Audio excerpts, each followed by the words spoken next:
Jewellery Hanamkonda ప్రారంభోత్సవ offer flat 20% VA December 14 నుండి 22 వరకు. నమస్కారం, వెల్కమ్ టు ఐ డ్రీమ్. ధర్మ మార్గం విత్ విజిత కార్యక్రమానికి స్వాగతం.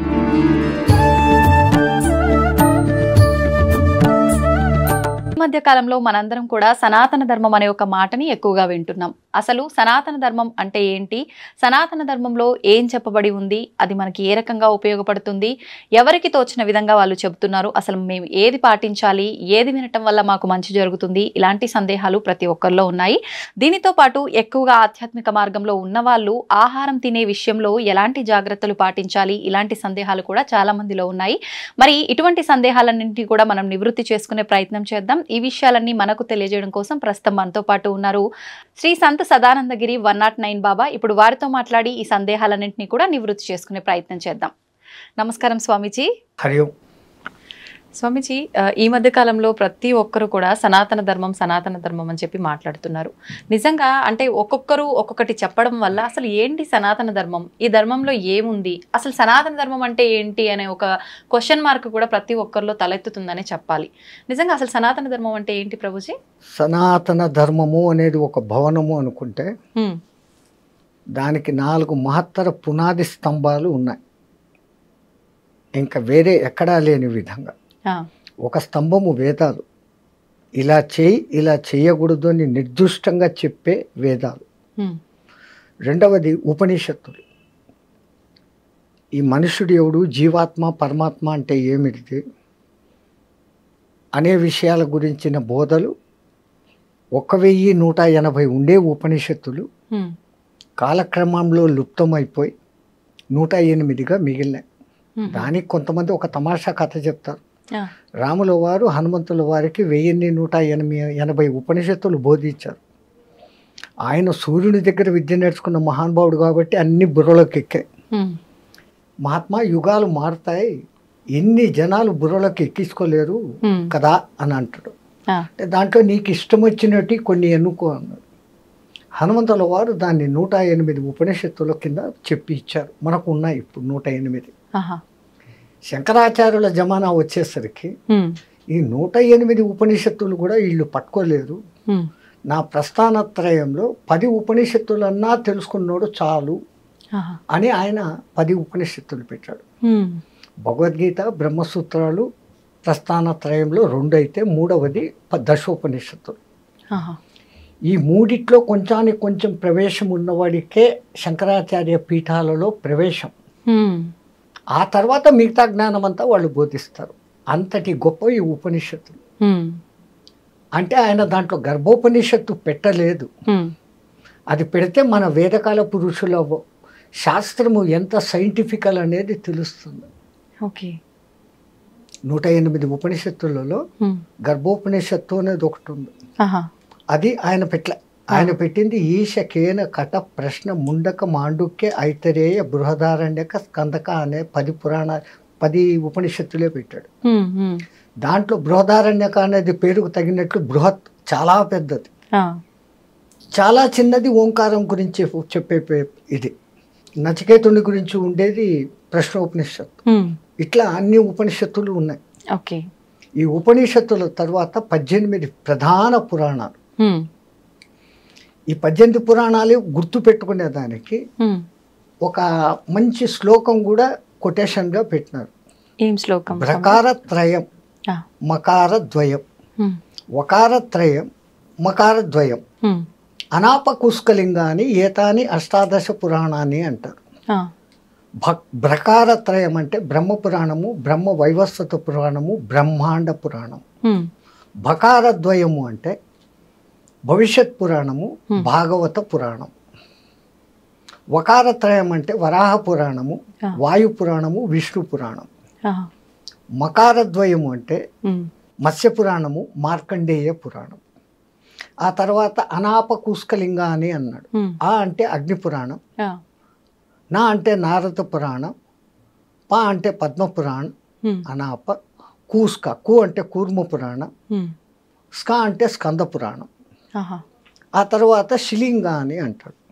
శివపురాణం, లింగ పురాణం, చిట్ట చివరిది గరుడ పురాణం. ఆయన అది చివర్లో పెట్టేసరికి అది ఎక్కడో చదవకూడదు, సచినోళ్ళ దగ్గరనే చదవాలా. ఎవడైనా పురాణాలు చదవదలుచుకుంటే ముందు చదవాల్సింది గరుడ పురాణం. కానీ అందులో అంటే ఏ తప్పుకు ఏ శిక్ష అనేది క్లియర్ గా ఉంటుంది. అది తెలుసుకున్న కాంచి ప్రజల్లో సాక్షాత్ విష్ణుమూర్తి గరుడునికి చెప్పడంతో అది గరుడ పురాణం అని పేరు పొందింది. జనాలకు భయం జాస్తి కదా నరకాల గురించి.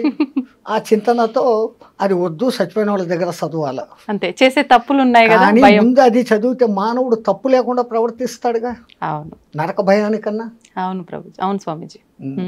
అసలు దాని పేరే పురా నవం. ఎంత పాతదైతే ఎప్పటికప్పుడు నవంగా ఉంటుంది, కొత్తగా ఉంటుంది. దాని తర్వాత 4వ స్తంభము ఇతిహాస, ఇలా జరిగింది ఒకప్పుడు అని చెప్పబడినటువంటి భారత రామాయణాలు. ఇవి ఏవి చదవలేని వాడు కనీసం ఈ 2 చదివితే ఈ రెండిట్లో మొత్తం సారం ఉంది. అన్ని పురాణాల్లో ఉండేది. దాని పేరే మహాభారతం. అవును, భారతమం. ఆయన రాసినప్పుడు దాని పేరు జయ అని పుస్తకం రాసి దేవతల దగ్గరికి తీసుకెళ్ళాడు. ఓకే, నేను అన్నీ చేశాను, రాశాను, మీరంతా చూశారు, దీని కథ ఏమో చూడండి అంటే, ఇది వేదాల కన్నా గొప్పనా, ఉపనిషత్తుల కన్నా గొప్పనా అని అంటే, చూడండి అన్నాడు. అప్పుడు ఒక తరాసు తెచ్చి తక్కడ దాంట్లో ఇది పెట్టి, ఇది వేదాలు ఉపనిషత్తులు అన్నీ పెడతా అన్నారు. అది మటుకు ఇదిగుంది. అప్పుడు ఇంద్రుడు ఆహా భారతమం అన్నాడు. భారత అనే పేరు దానికి వచ్చింది. భరతుడు పాలించినాడు, అందువల్ల ఇది భారతదేశం కాదు. ఆ ఇంగ్లీషోడు మన ఎత్తిని రుద్ది పెట్టాడు. ఏ భరతుడు అనుకోవాలా? రాముని పాదుకలను పెట్టుకుని 14 ఏళ్ళు పరిపాలించిన భరతుడు ఒకడు ఉన్నాడు. తర్వాత ఋషభుని తమ్ముడు భరతుడు ఒకడు ఉన్నాడు. శకుంతల కొడుకు భరతుడు ఒకడు ఉన్నాడు. ఇంకా మన చంద్రవంశ సూర్యవంశ రాజ్యాలలో 2, 3, 4, 5 మంది భరతులు వస్తారు. అందుకు కాదు ఈ భారతదేశం వచ్చింది. భా అంటే భాస్వత, వెలుగు. వెలుగు అంటే జ్ఞానం. ఆ జ్ఞానము యందు సదా రతీయులై ఎవరు ఉంటారో వాళ్ళు భారతీయులు. ఆ భారతీయులు నివసించే దేశం భారతదేశం. ఇంత గొప్పతనం ఉన్న దేశం మనది. అందుకే ఇక్కడ సనాతన ధనం వెళ్ళి వీరేయడము, ఆ పరమాత్ముడు ఇక్కడే ఎక్కువ సార్లు జన్మ తీసుకోవడము జరుగుతుంది. రెండవది, భారతదేశ చిత్రపటం కొత్తది. ఇప్పుడు చూస్తే అది ఒక శివలింగం గుర్తులోకి ఇమిడిపోతుంది. దక్షిణ భారతదేశము, అండమాన్ నికోబార్లు, ఈ పక్క లక్షద్వీపు, పారాద్వీపులు ఉన్నాయి. ఇవన్నీ శివలింగం యొక్క పీఠం. గుజరాత్ నుంచి కలకత్తా, ఆ పక్క నాగాలాండ్ వరకు ఉండేది పానపట్టం. పైన ఉండేది శివలింగం. కాశ్మీరు శివలింగం.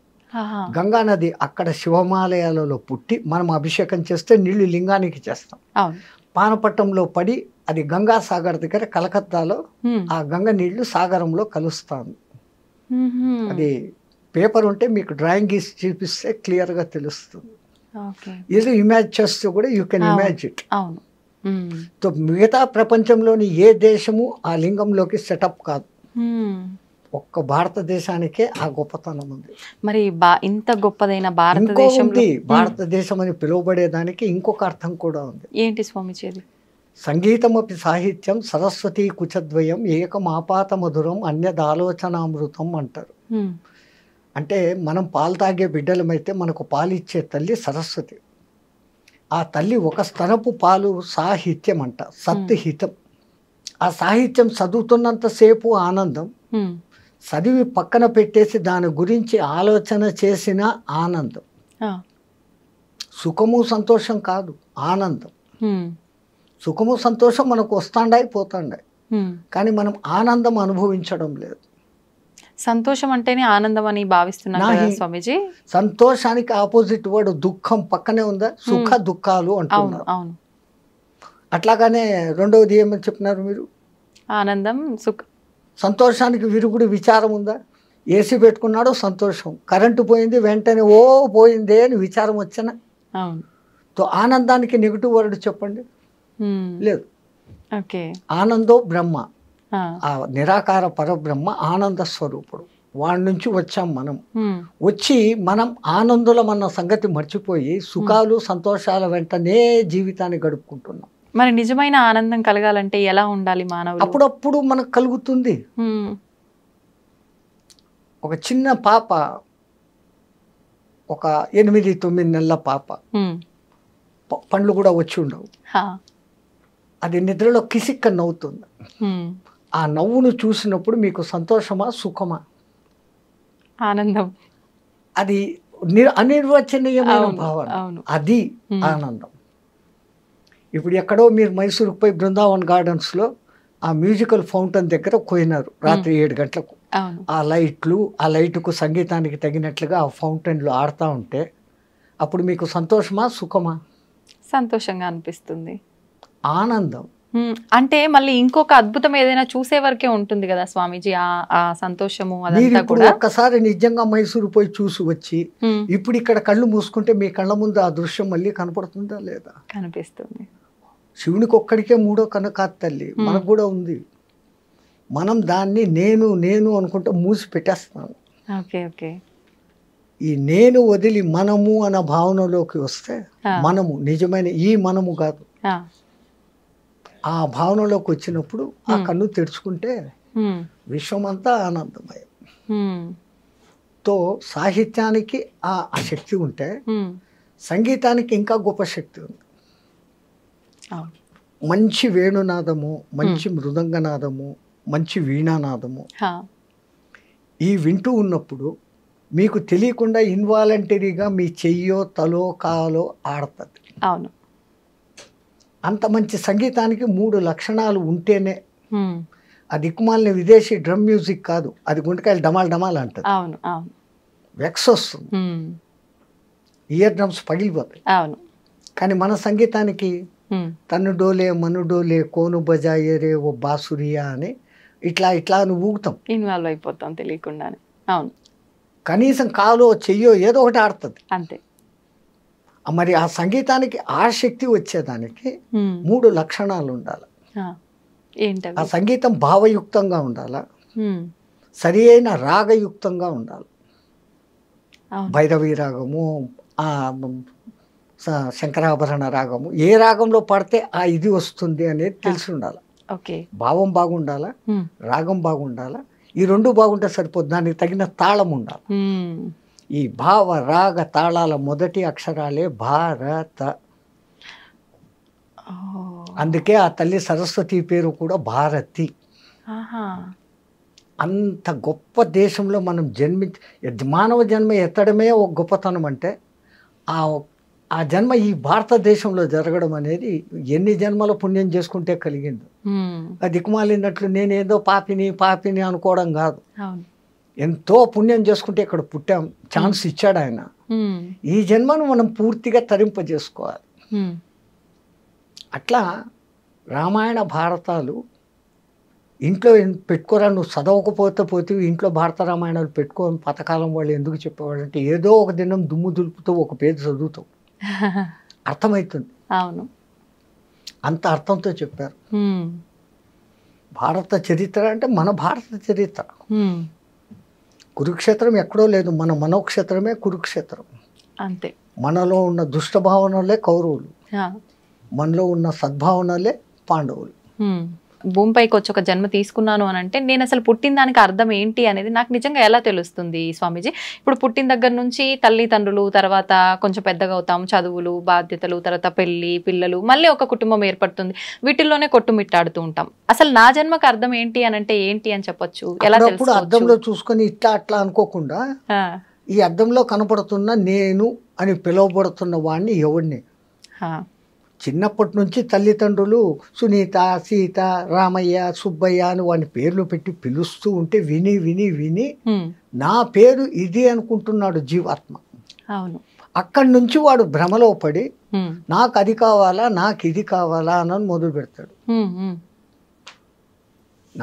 నాది, నా వాళ్ళు అన్నది మమకారం, నాది అన్నప్పుడు అహంకారం.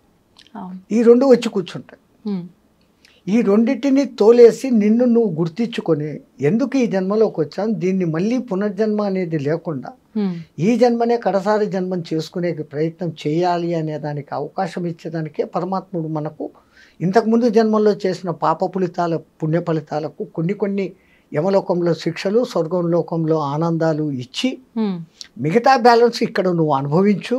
అట్ ది సేమ్ టైం ఇవి కాదు, నేను ఈ జన్మలు ఎన్ని ఎత్తుతాను, ఎన్ని పోతా ఉన్నాను, కావాల్సింది నాకు ఆ మోక్షము అనే ముక్తి అనే విషయానికి పోవాలని మన పెద్దవాళ్ళు చెప్తారు. మరి పూర్వజన్మలు మనకు గుర్తులేవు, రాబోయే జన్మలు గుర్తులేవు. అవును, అసలు అవి ఉండాయా లేవా అని చాలామంది విపరీతంగా అంటారు.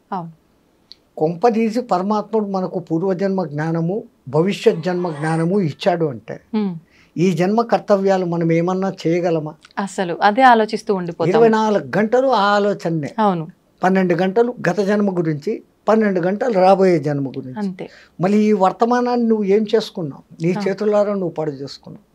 అందుకని పరమాత్ముడు మనకు ఆ మాయ కల్పించి ఉన్నాయి అనే సూచన ఇస్తాడు. అది వేదంలో రాయబడి ఉంది. క్షీణే కర్మ పునర్జన్మతి. పుణ్యాలు నశించినా స్వర్గం నుంచి కూడా తరిమేస్తాడు. స్వర్గ సుఖాలు ఏముంది?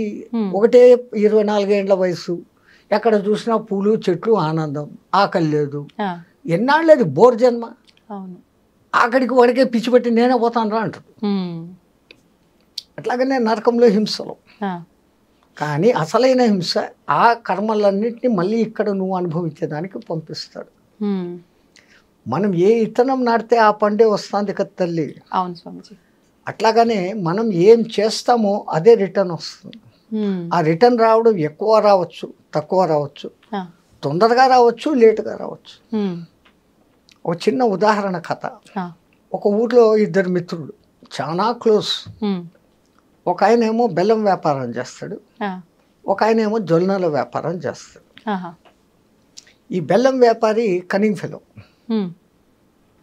తన సొంత అత్తమామలు వచ్చినా, అమ్మా నాన్నలు వచ్చినా కానీ తూకంలో మోసం చేసి అమ్మేది వానికి జన్మ తక్ వాళ్ళు పేరుకుపోయింది. జొన్నల వ్యాపారి నికార్సు, ఏదో తనకు వచ్చే లాభాన్ని చూసుకుంటాడు. బెల్లం వ్యాపారికి లాభం వస్తుంది, వాడు లాభంతో తృప్తి పడకుండా అధిక లాభానికి తూకంలో మోసం చేసేవాడు. దురాశ అక్కడ ఉంది. తూకంలో మోసం చేసేవాడు. ఒకసారి ఈ జొన్నల వ్యాపారికి బెల్లం అవసరమైంది. ఈయన దగ్గరికి వచ్చాడు. 1 కేజీ బెల్లం మీరా, ఎంత అన్నాడు. ఇంత అన్నాడు. డబ్బులు ఇచ్చాడు. వీడు స్నేహితుడు అని కూడా చూడకుండా ఆ తూకం రాయి కింద ఇంకెందో పెట్టి 900 గ్రాముల ముద్ద ఇదరా అని ఇచ్చాడు. ఆడ తీసుకెళ్ళిపోయాడు. ఆయన పోయిన కొంచెం సేపటికి ఈ బెల్లం వ్యాపారి భార్య, కోళ్లకు జొన్నలు అయిపోయినాయి, నువ్వు వెళ్ళి తీసుకురాపో మీ వాడి దగ్గర. ఈయన కొడుకును షాప్లో కూర్చోపెట్టి సంచి తీసుకుని ఆడికిపోయినాడు. మరి 1 కేజీ జొన్నలు లేరా, ఎంత, ఇంత ఇచ్చాడు. ఈయన లోపలికి పోయి సంచిలో జొన్నలు తెచ్చి ఇచ్చాడు. వీడికి కనింగ్ ఫెలో కదా, ఆ చేతిలో పట్టుకోగానే ఇదేమో కేజీ ఉన్నట్లు లేదే అనే డౌట్ వచ్చింది. ఒక దిక్కు స్నేహితుడు మంచోడు, వాడు మోసం చేయనోడు అని తెలుసు, నేను మోసగాడన్న సంగతి వీనికి తెలుసు. అయినా డౌట్ వచ్చింది. వాడి బుద్ధ లాంటిది కాబట్టి. దారిలో పోతా పోతా ఒక ఎలక్ట్రానిక్ తూనిక మిషన్ ఉంటే అక్కడ పోయి చూశాడు. 900 గ్రాములు ఉంది. అన్న అని మళ్ళీ ఇంకో 2-3 తీసుకొని వాడి దగ్గరికి పోయినాడు. నువ్వెంతో నిజాయితీ పరుడు అని అందరూ చెప్తారు, స్నేహితుడిని, ప్రాణ స్నేహితుడిని నన్నే మోసం చేస్తావా, ఏమైందిరా? ఇది 900 గ్రాములే ఉంది. నా తప్పేం లేదు, నువ్వు వచ్చి జొన్నలు అడిగే సమయానికి నా కేజీ రాయి కనపడలే. ఇంతకు ముందే నీ దగ్గర బెల్లం తెచ్చుకున్నా కదా, కేజీ బెల్లము.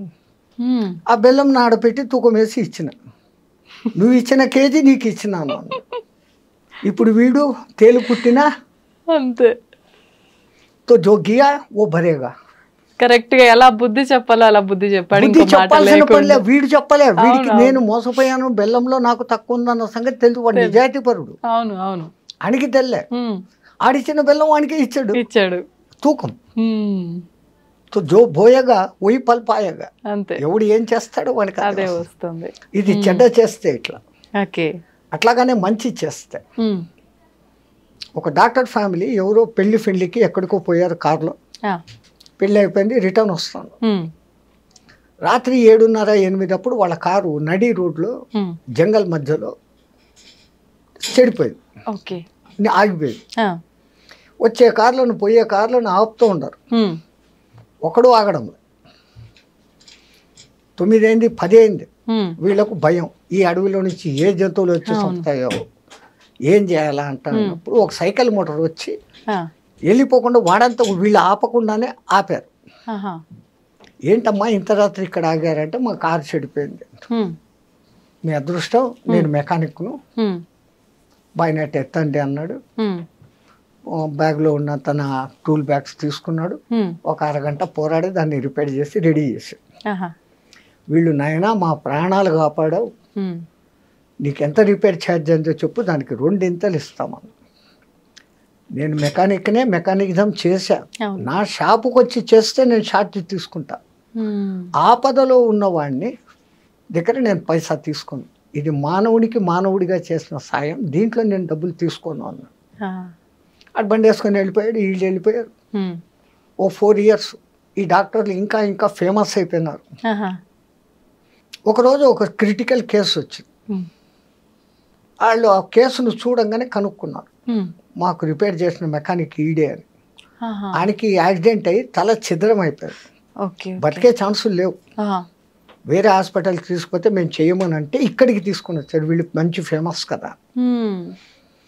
వాళ్ళు చూసి వాళ్ళ శాయశక్తులు అన్నీ ఉపయోగించి కోమాలోకి ఇంకా చచ్చిపోయినాడు అనుకున్న వాడిని ఎట్లాగో అట్లా లేక బతికిచ్చారు.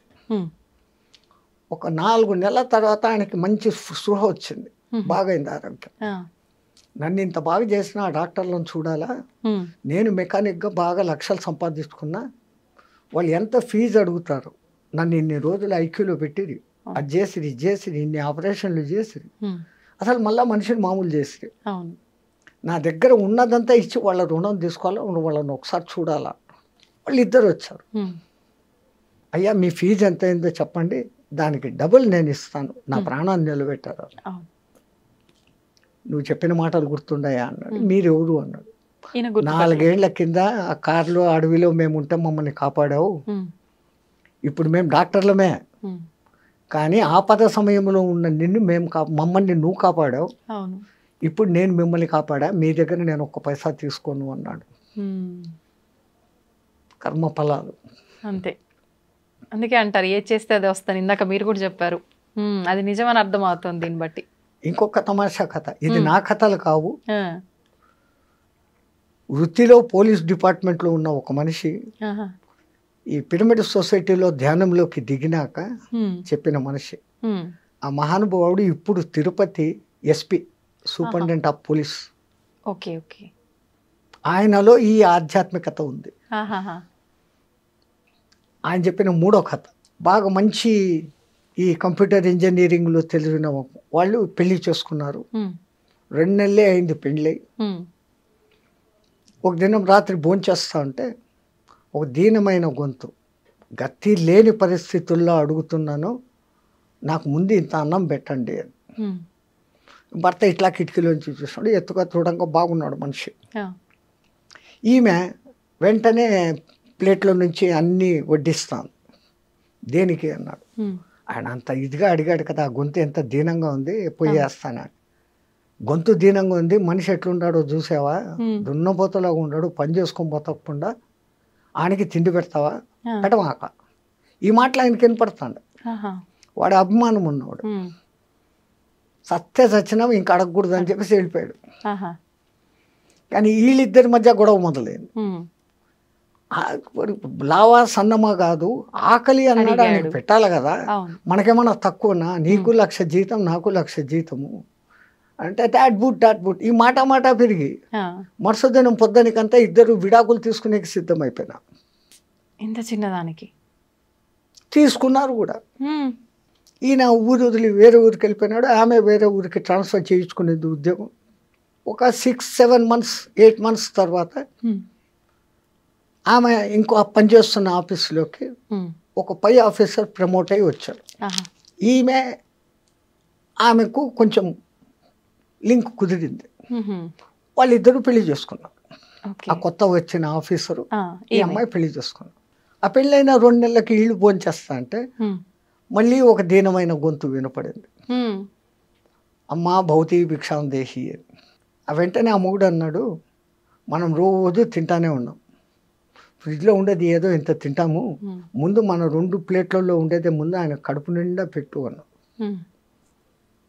ఆ మొగుడు చూస్తే అట్లా, ఈ కొత్త మొగుడు ఇట్లా, దేవుడు నాకు సరైనది ఇచ్చాడు, వాడిని పంపించేశాడు, మంచిదైంది అని అనుకొని సంతోషంగా అంతా కట్టి అది తీసుకొని పోయి వేసేటప్పుడు వాడి ముఖం చూసేసి వేసేసి కళ్ళు మూసుకొని ఏడుచుకుంటూ వచ్చింది లోపలికి. కొంపదీసి ఈయన మొదటి మొగుడు కనుక్కున్నారు. ఎందుకు ఏడుస్తాడావు, ఇమ్మన్నాను వేసినావు కదా, ఇంకేంది ఎందుకు ఏడుస్తాడా అంటే, వాడు నా మొదటి భర్త అండి అన్నాడు. అయ్యో, ఈ నవ్వి ఎరిదానా, నేను కూడా నీకు గుర్తుపట్టావా అన్నాడు. ఎవరు అంటే, నేను ఆ పొద్దు భిక్షానికి వచ్చినోడిని. కర్మ సిద్ధాంతము తిరుగుతానే ఉంటది అయితే ఏదో రకంగా మన చుట్టూ.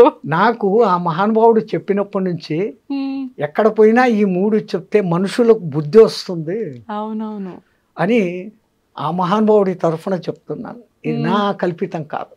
ఓకే, నిజంగానే అలా జరుగుతుందంటారా స్వామీజీ? ఇది మనం ఒక ఉదాహరణగా చెప్పుకోవడానికి ఎంతమందిని మనం చూస్తున్నామ్మా, ఈ దిక్కుమాలిన లవ్ మ్యారేజ్లు చెత్తా చెదారం అని ఇప్పుడు వచ్చినాయి. అవును, పెళ్లి చేసుకుంటారు, 3 నెలలకంతా విడాకులు అంటారు.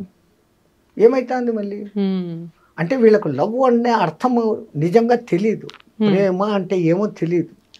అప్పటికప్పుడు ఆ అట్రాక్షన్లకు లోపడతా అంటారు.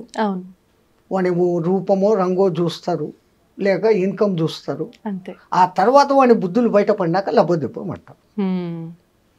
కానీ పాతకాలంలో ఎవడో తండ్రి ఎక్కడో ఊర్లో పిల్లని చూసి, ఒరే నీకు ఆ ఊర్లో పిల్లని చూసాను, పలానా రోజులు పెళ్లి నాన్న అంటాడు వాడు.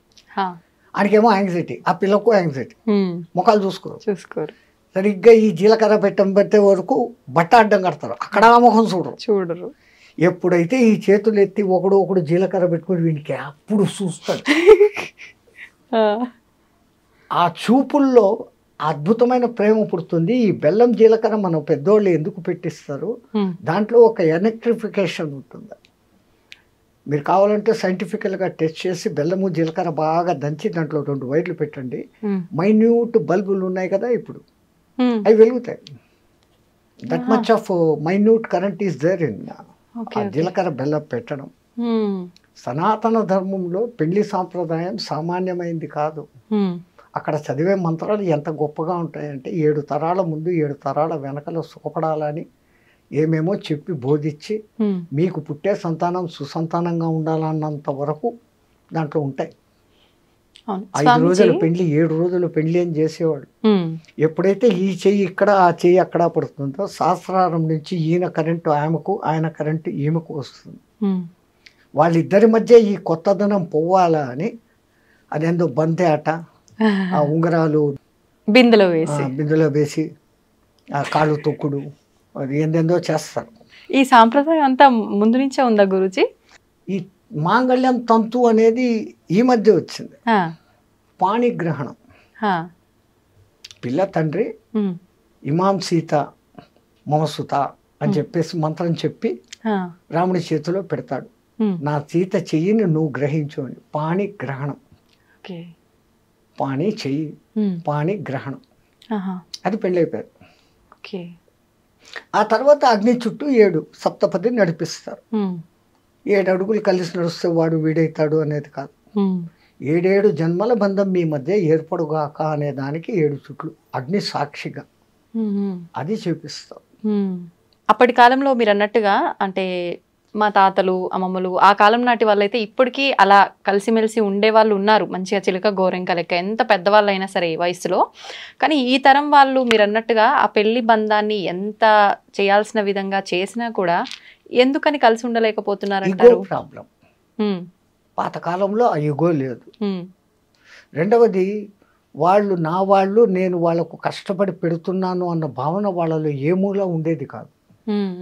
మీరు అన్నట్లు పాతకాలంలో అందరికీ ఆవులు ఉండేటి, లేదా గొర్రెలు బర్రెలు ఉండేటి. అవును, ఆ మహాతల్లి ఆ టయానికి లేచేసి వాటి ముందు పశువులు చాలా శుభ్రం చేసి, ఇంటి ముందు కళ్ళాపి చల్లి ముగ్గులేసి, ఆ రోజు చేయాల్సిన టిఫిన్కు ఇడ్లీ రుబ్బాలంటే రుబ్బి, ఇడ్లీలు పొయ్యిలో కాల్చి చేసి, ఈ గ్యాసులు బోసులు లేవు, ఆ పొగ కంట మస్ట అన్నిటినీ భరిస్తూ ఆ బయట వంట పాత్రలు బయట వంట చేసే పొయ్యి వంట బయట పొగ ఇంట్లో పారాకూడదని ఇంటి బయట వంట ఉంటుంది.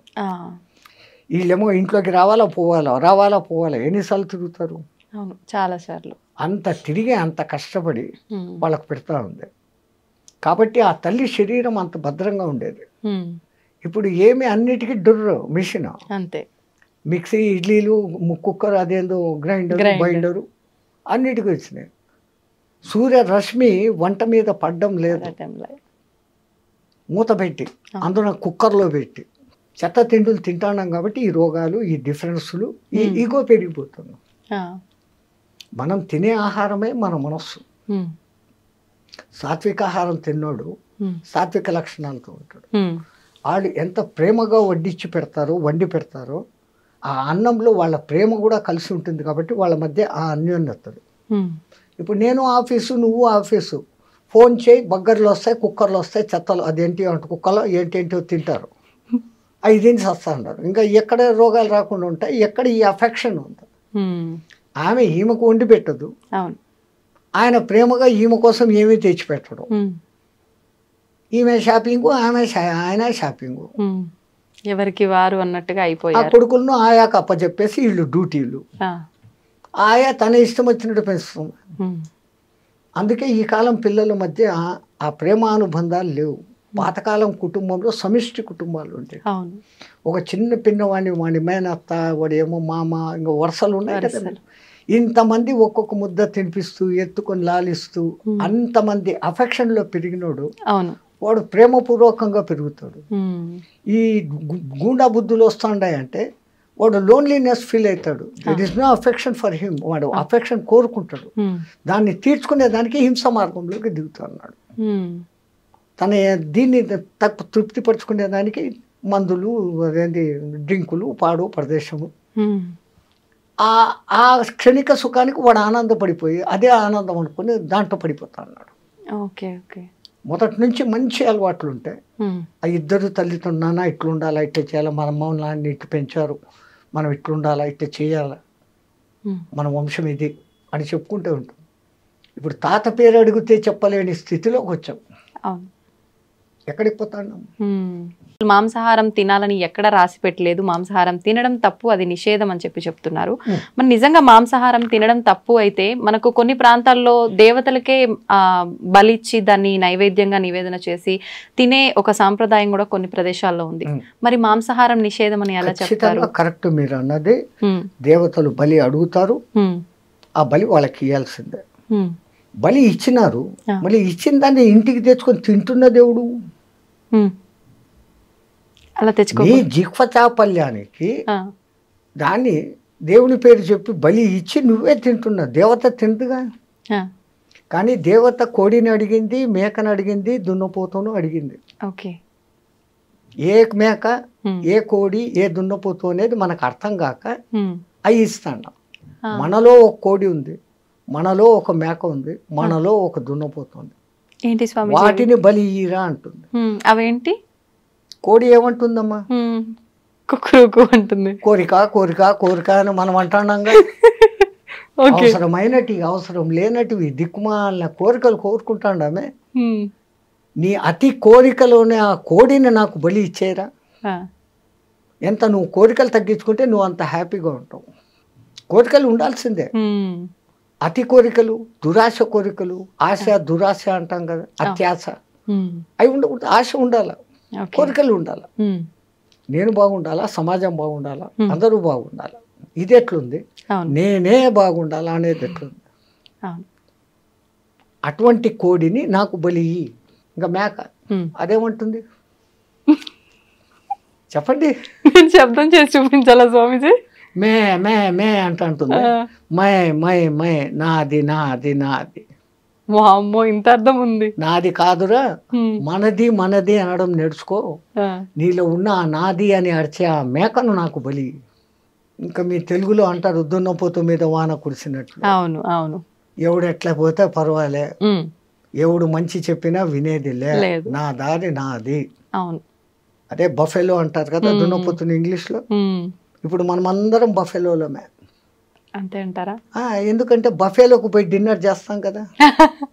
కరెక్టే కదమ్మా. ఆడ ప్లేట్ ఎత్తుకొని పిచ్చకాడలాగా ఒక కూర వేయి, పప్పు వేయి, సాంబారు వేయి అని అడుక్కుంటా తినేది, నిలబడి నడుచుకుంటా తినేది. దున్నపోతులే కదా ఆ పని చేసేది. మనం ఏం చేస్తాం, శుభ్రంగా ఒక పీట కూర్చుని ఇంకో పీట ఎత్తుగా వేసి, భోజనానికి ఎత్తు పీట వేసి మనం చాప మీద కూర్చొని దాన్ని 3 సార్లు సంప్రోక్షణ చేసి దేవునికి అర్పించి ప్రసాదంగా తింటాం. అది తినే పద్ధతి. అన్నం తినేటప్పుడన్నా ప్రశాంతంగా కూర్చోకుండా వాటితో మాటలు ఈయనతో మాటలు, ఆడొక చెంచా ఈడొక చెంచా, ఏం తిండేది. మాకు టైం లేదు కదా. ఒకసారి అడిగాడు ఒక ఆయన, ఏం నాయన ఇంత లేటుగా వచ్చినావు, బఫేకి పోయి వస్తున్నావు. అవును, నువ్వు బఫేల్లో పోయి వచ్చినావు, బఫేల్లో అయ్యి వచ్చినావు. ఏం స్వామి అన్నాడు, మళ్ళీ బఫేలో చేసే పని నువ్వు చేస్తాడు. అది పోతా పోతా గట్టి కనపడిందంటే తింటా పోతానే ఉంటావు. సో ఆ లక్షణాలు కావు నీలో ఉన్న ఆ అలసత్వము, అవికారత్వము. అటువంటి దున్నపోతు నీలో ఉంది. నువ్వు దున్నపోతు కాదు, మనిషివి. నీలో ఉన్న ఆ దున్నపోతుని మాకు బలి దేవతలు కొడతారు. వాళ్ళు కోరుకున్న అసలు బలి అది. మనం జిహ్వ చాపల్యానికి నోరై మసాలా పక్కింట్లో ఎవడో వండాడు, మనం వండాలి. ఇంకా కొంతమంది వాడి కోడికూర తినాలని ఉంది, ఇంట్లో తినకూడదు అని అన్నారంటే వాడికి ఆ రోజు పూనకం వచ్చేస్తుంది. అమ్మోరు నన్ను అడిగారు 2 కోళ్ళు ఇయ్యి అని. ఇంకా సచ్చినట్లు అమ్మోరు అడిగారు, కోళ్ళు ఇస్తారు. ఇచ్చినాడంటే వీడి ఇంటికి తెచ్చుకొని దాన్ని జుట్టు పీకి, కోడి పీకి, అది సచ్చేటప్పుడు అది ఎంత బాధపడుతూ వస్తుందో ఆ బాధే మనకి ఇప్పుడు శాపాల. ఈ దిక్కుమన్న కొత్త కొత్త రోగాలు, ఈ ప్రకంపనాలు, ఈ ప్రకృతి ప్రకోపాలు వచ్చేదానికి కారణం ఆ జంతు ఘోష. మరి ఇప్పుడు సాత్విక ఆహారం అంటే మొక్కలకు కూడా ప్రాణం ఉంటుంది కదా గురూజీ, అది కట్ చేసిన తర్వాత దాన్ని కూడా చంపినట్టు అవదా? మేక కాలు ఇంచేసి కోసుకొని తిన్నాం, మేకకు మళ్ళీ కాలు వస్తుందా? రాదు. మీరు చెట్టు నరికేయండి, చిగురు వస్తుంది మళ్ళీ. దేవుడు మనకి ఇచ్చాడు ఇది. ఇప్పుడు మాంసాహారం తినే జంతువులను మనం ఏం పేరు పెట్టి పిలుస్తాం? క్రూర జంతువులు అంటున్నాం. కూరలు ఉన్నాయి దానికి, దాని పేగుల డిస్టెన్స్ తక్కువ. అది ఒకసారి తిన్నాక 4-5 రోజుల వరకు దానికి అరగదు. బాగా తిని నిద్రపోతున్న సింహం దగ్గరికి మీరు పోయినా అది మళ్ళీ మన మీద పంజా విసరదు. అది ఫుల్లీ సాటిస్ఫైడ్. దానికి ఆ తిండి దేవుడు ఇచ్చాడు. దాన్ని క్రూర జంతువు అని పిలుస్తుండవు. మరి నువ్వు తింటున్నప్పుడు నువ్వు ఎవడివి? నువ్వు క్రూరుడివే. రెండవది, మాంసాహారం వండేటప్పుడు దాంట్లో దిక్కుమాలిన మసాలాలన్నీ వేస్తారు, ఆ కంపు రాకుండా. ఈ మసాలాలు మనలో తమో గుణాన్ని, రజో గుణాన్ని పెంచుతాయి. బాగా కారం తినండి, కంట్లో నీళ్ళు వచ్చేంత కారం తినండి. ఎవడో ఒకడు ఒక మాట అనగానే హై నన్ను అంటావా అంటారు, వెంటనే వస్తుంది కోపం. వస్తుంది. ఈ కోప ప్రకోపాన్ని, కామ ప్రకోపాన్ని పెంచేది కారణం మనం తింటున్న ఆహారం. తో మనకు దేవుడు ఈ కాయగూడ్లు, పండ్లు ఎన్ని ఇచ్చాడు. మీరు అన్నట్లు నిజంగా దాంట్లో కూడా ప్రాణం ఉంది, కానీ దాంట్లో మళ్ళీ చిగురించే శక్తి ఉంది. దీంట్లో అట్లా లేదు. అది ఒకసారి చచ్చిపోయింది, ఇంకా మళ్ళీ అది బతకదు అది. అయితే ఇప్పుడు మనం తీసుకునే ఆహార ప్రభావం వల్లే మనకు వచ్చే ఈ ఆరోగ్యానికి సంబంధించిన ఇబ్బందులు అనుకున్నాం కదా స్వామీజీ. మరి ఇప్పుడు చాలా వరకు మనం చేసుకున్న కర్మలను బట్టి మనకు ప్రతిదీ వస్తుంది అంటాం కదా. అంటే కొంతమంది ఎటువంటి ఆహారం తీసుకున్నా కూడా మంచిగా ఉన్న వాళ్ళు ఉంటారు, అన్ని రకాలుగా మంచి పూర్తి హెల్తీ ఫుడ్ తీసుకున్న వాళ్ళు కూడా అనేక రకాల ఇబ్బందులకు గురవుతుంటారు. ఓకే, గత జన్మ కర్మానుసారం వాళ్ళకి ఏం జరగాలనో అది జరుగుతుంటారు. ఓకే. అయితే స్వామీజీ ఇప్పుడు ఈ రోజు పేపర్లో మీరు చూసి ఉంటారు, యాంటీబయాటిక్స్ ఎక్కువగా ఇస్తున్నారు జంతువులకు, అవి త్వరగా గ్రో కావాలని, ఎక్కువ బరువు తూగాలని. అవి ఆ బయోటిక్స్ దాని మాంస కణాలలోకి చేరి మనం తింటున్నప్పుడు ఆ యాంటీబయాటిక్స్ మనకి నెగటివ్ రోగాలు తెచ్చేదానికి కారణభూతమైతాండాయని సైంటిస్టులు చెప్తాండారు. ఓకే ఓకే, అంటే మాంసాహారం తినకుండా ఉండడమే ఉత్తమం. సరే, ఒకటి మీకు మాంసాహారం ఇష్టమే, ఆ జంతువులు తిన్నట్లే మేక పులి తిన్నట్లే, మేకను పులి తిన్నట్లే పచ్చి తినండి ఒకసారి. అమ్మా, అలా ఎలా సాధ్యపడుతుంది? బస్ హోగా. వెగటు పుట్టేస్తుంది ఒక్కసారి పచ్చిది మీరు తినగలిగినారు. ఒకవేళ ఒక 1/2 కిలో తిన్నారు అంటే 3 రోజులు అనారోగ్యంతో బాధపడతారు. It will not digest. దాన్ని చండాలంగా ఉడకబెట్టి దాంట్లో ఏందేందో మసాలాలు వేసి మిగిలితే మళ్ళీ ఫ్రిడ్జ్లో పెట్టి 2వ దినం వేడి చేసి ఇట్లాంటి ఫుడ్లన్నీ తినడం మూలంగానే మన మెటబాలిజం, టైం క్లాక్ అన్నీ దెబ్బతింటాను. కొన్ని ప్రాంతాల్లో పచ్చి మాంసం తినే మానవులు కూడా ఉన్నట్టుగా మనం చూస్తున్నాం. వాళ్ళు హ్యాబిచ్యువేటెడ్, వాళ్ళకు తరతరాలుగా వాళ్ళ జీన్స్ అది ఉంది. ఓకే, మనము తరతరాలుగా భారత రామాయణ కాలాల నుంచి ఆ ఋషిమునులు అందరూ కూడా సాత్వికాహారమే. అంతెందుకమ్మా, ఇప్పటికిప్పుడు భూమి మీద నీళ్లలో కాదు, నీళ్లలో తిమింగలాలు ఉంటాయి. భూమి మీద ఉండే అత్యంత బలమైన ఎత్తైన జంతువు ఏది? ఏనుగు. ఇంకా 2వది ఖడ్గమృగం. అది పరిగెత్తా వచ్చి ఒక వ్యాన్ గుద్దిందంటే వ్యాన్ 3 పల్టీలు కొట్టి ఎగిరిపోతుంది. ఆ 2 తినేటి ఏంటి? గడ్డి. బలము తినే మాంసాహారంలో లేదు. కాయగూరలలో ఉన్నంత విటమిన్లు, ఖనిజాలు, లవణాలు మాంసాహారంలో లేవు. అన్నిటికన్నా విచిత్రము, ప్రపంచంలో ఏ జంతువు ఉడకేసి తినడంలే, అవి కంటద్దాలు పెట్టుకోవడంలే, చోటు మిషన్లు పెట్టుకోవడంలే. ఈ దిక్కుమాలనోడే పెట్టుకుంటున్నాడు. ఎందుకు అంటే ఉడకేసి తింటున్నాడు, సహజమైన తిండి తినడంలే. అందుకే ఇప్పుడు సహజ ఆహారము, పండ్లే తినండి, జ్యూసులే తాగండి, మళ్ళా పాతకాలం టైటిల్లోకే వస్తున్నాం. దునియా goal high, Phir Phir K ఉదర్ co he ఆ జాయేగా, మళ్ళీ అక్కడికే వస్తున్నాం. అయితే ఇప్పుడు ఆహారము మీరు చెప్పినట్టుగా ఆహారం పాతకాలంది రావటమే కాకుండా ప్రతిదీ కూడా వస్త్రాల దగ్గర నుంచి, పాత్రల దగ్గర నుంచి ప్రతిదీ పాతకాలంవి మళ్ళీ ఇప్పుడు వస్తున్నాయి కదా స్వామీజీ. తప్పదు. ఇప్పుడు పంచకట్టు మళ్ళా పెద్ద ఫ్యాషన్. అవును, ఎవడో సినిమాలో హీరో కట్టుకున్నా అంటే ఇంక అందరూ అయితే అంతే. ఈ గొర్రెదాటుడు వ్యవహారం వదిలిపెట్టి ఇంకోతో కంపారిజన్ వదిలిపెట్టాలి. ఫస్ట్ నేనుగా ఉంటాను, నా వరకు నేను ఉంటాను, నేను బాగుంటే లోకము బాగుంటుంది, ఆ ఫీలింగ్తో ఉండగలగాలి. 2వది న్యాచురల్గా ఏది వస్తుందో దాన్ని యాక్సెప్ట్ చేసుకోవాలి. పరమాత్ముడు ఒరే జాగ్రత్త పడు అని ముందు కొంచెం సైట్ తగ్గిస్తాడు, వెంటనే కంటద్దాల షాపు పోతాం, కళ్ళు పెట్టుకుంటాం, పండ్లు ఊడగొడతాడు, పండ్ల డాక్టర్ దగ్గర పోతాం, కొత్త పండ్లు కట్టుకుంటాం, వినకుండా చేస్తాడు, చోటు మిషన్లు పెట్టుకుంటాం. అన్నిటికన్నా ముందు ఆయన ఇచ్చే లెటరు తెల్ల జుట్టు, వెంటనే డై కొట్టుకుంటాం, అక్కడనే డై మొదలైంది మన డై. సో వీడు ఎక్కడ మన మాట వినడం లేదు, నేను ఎత్తుకొని అక్కడ చెప్పడు. ఇంకా ముందు 3-4 సార్లు చెప్పాడు, అన్ని అవకాశాలు అయిపోయినాయి, వినుకోకపోతే ఇంకా డైరెక్ట్గా ఎత్తుకుపోతాడు. సో ప్రకృతిలో లోబడి నువ్వు జీవించినప్పుడు ఆ ప్రకృతి నిన్ను కాపాడుతుంది. ధర్మో రక్షితి రక్షిత. మనం ప్రకృతికి విరుద్ధంగా పోతున్నాం, చెట్లు కొట్టేస్తున్నాం, అడవులను నరికేస్తున్నాం. అడవుల్లోని జీవాలు ఊరి మీద పడతాయి. పులి ఊరి మీద పడింది. అది ఎందుకు పడింది? అది ఉన్న ప్రదేశాన్ని నువ్వు కట్టేసి ఇల్లు కట్టుకున్నావు. అది ఎక్కడికి పోవాలి? దానికి స్థలం లేకుండా చేస్తున్నావు. దాని మానాన దాన్ని వదిలిపెట్టి నువ్వు అడవిలో కాకుండా నీకు ఉన్న కొద్ది స్థలంలో నువ్వు కట్టుకుంటే లే, ఒక్కడు ఉండేదానికి 6 బెడ్రూమ్లు ఇల్లు కట్టుకుంటాడు. అవసరమా?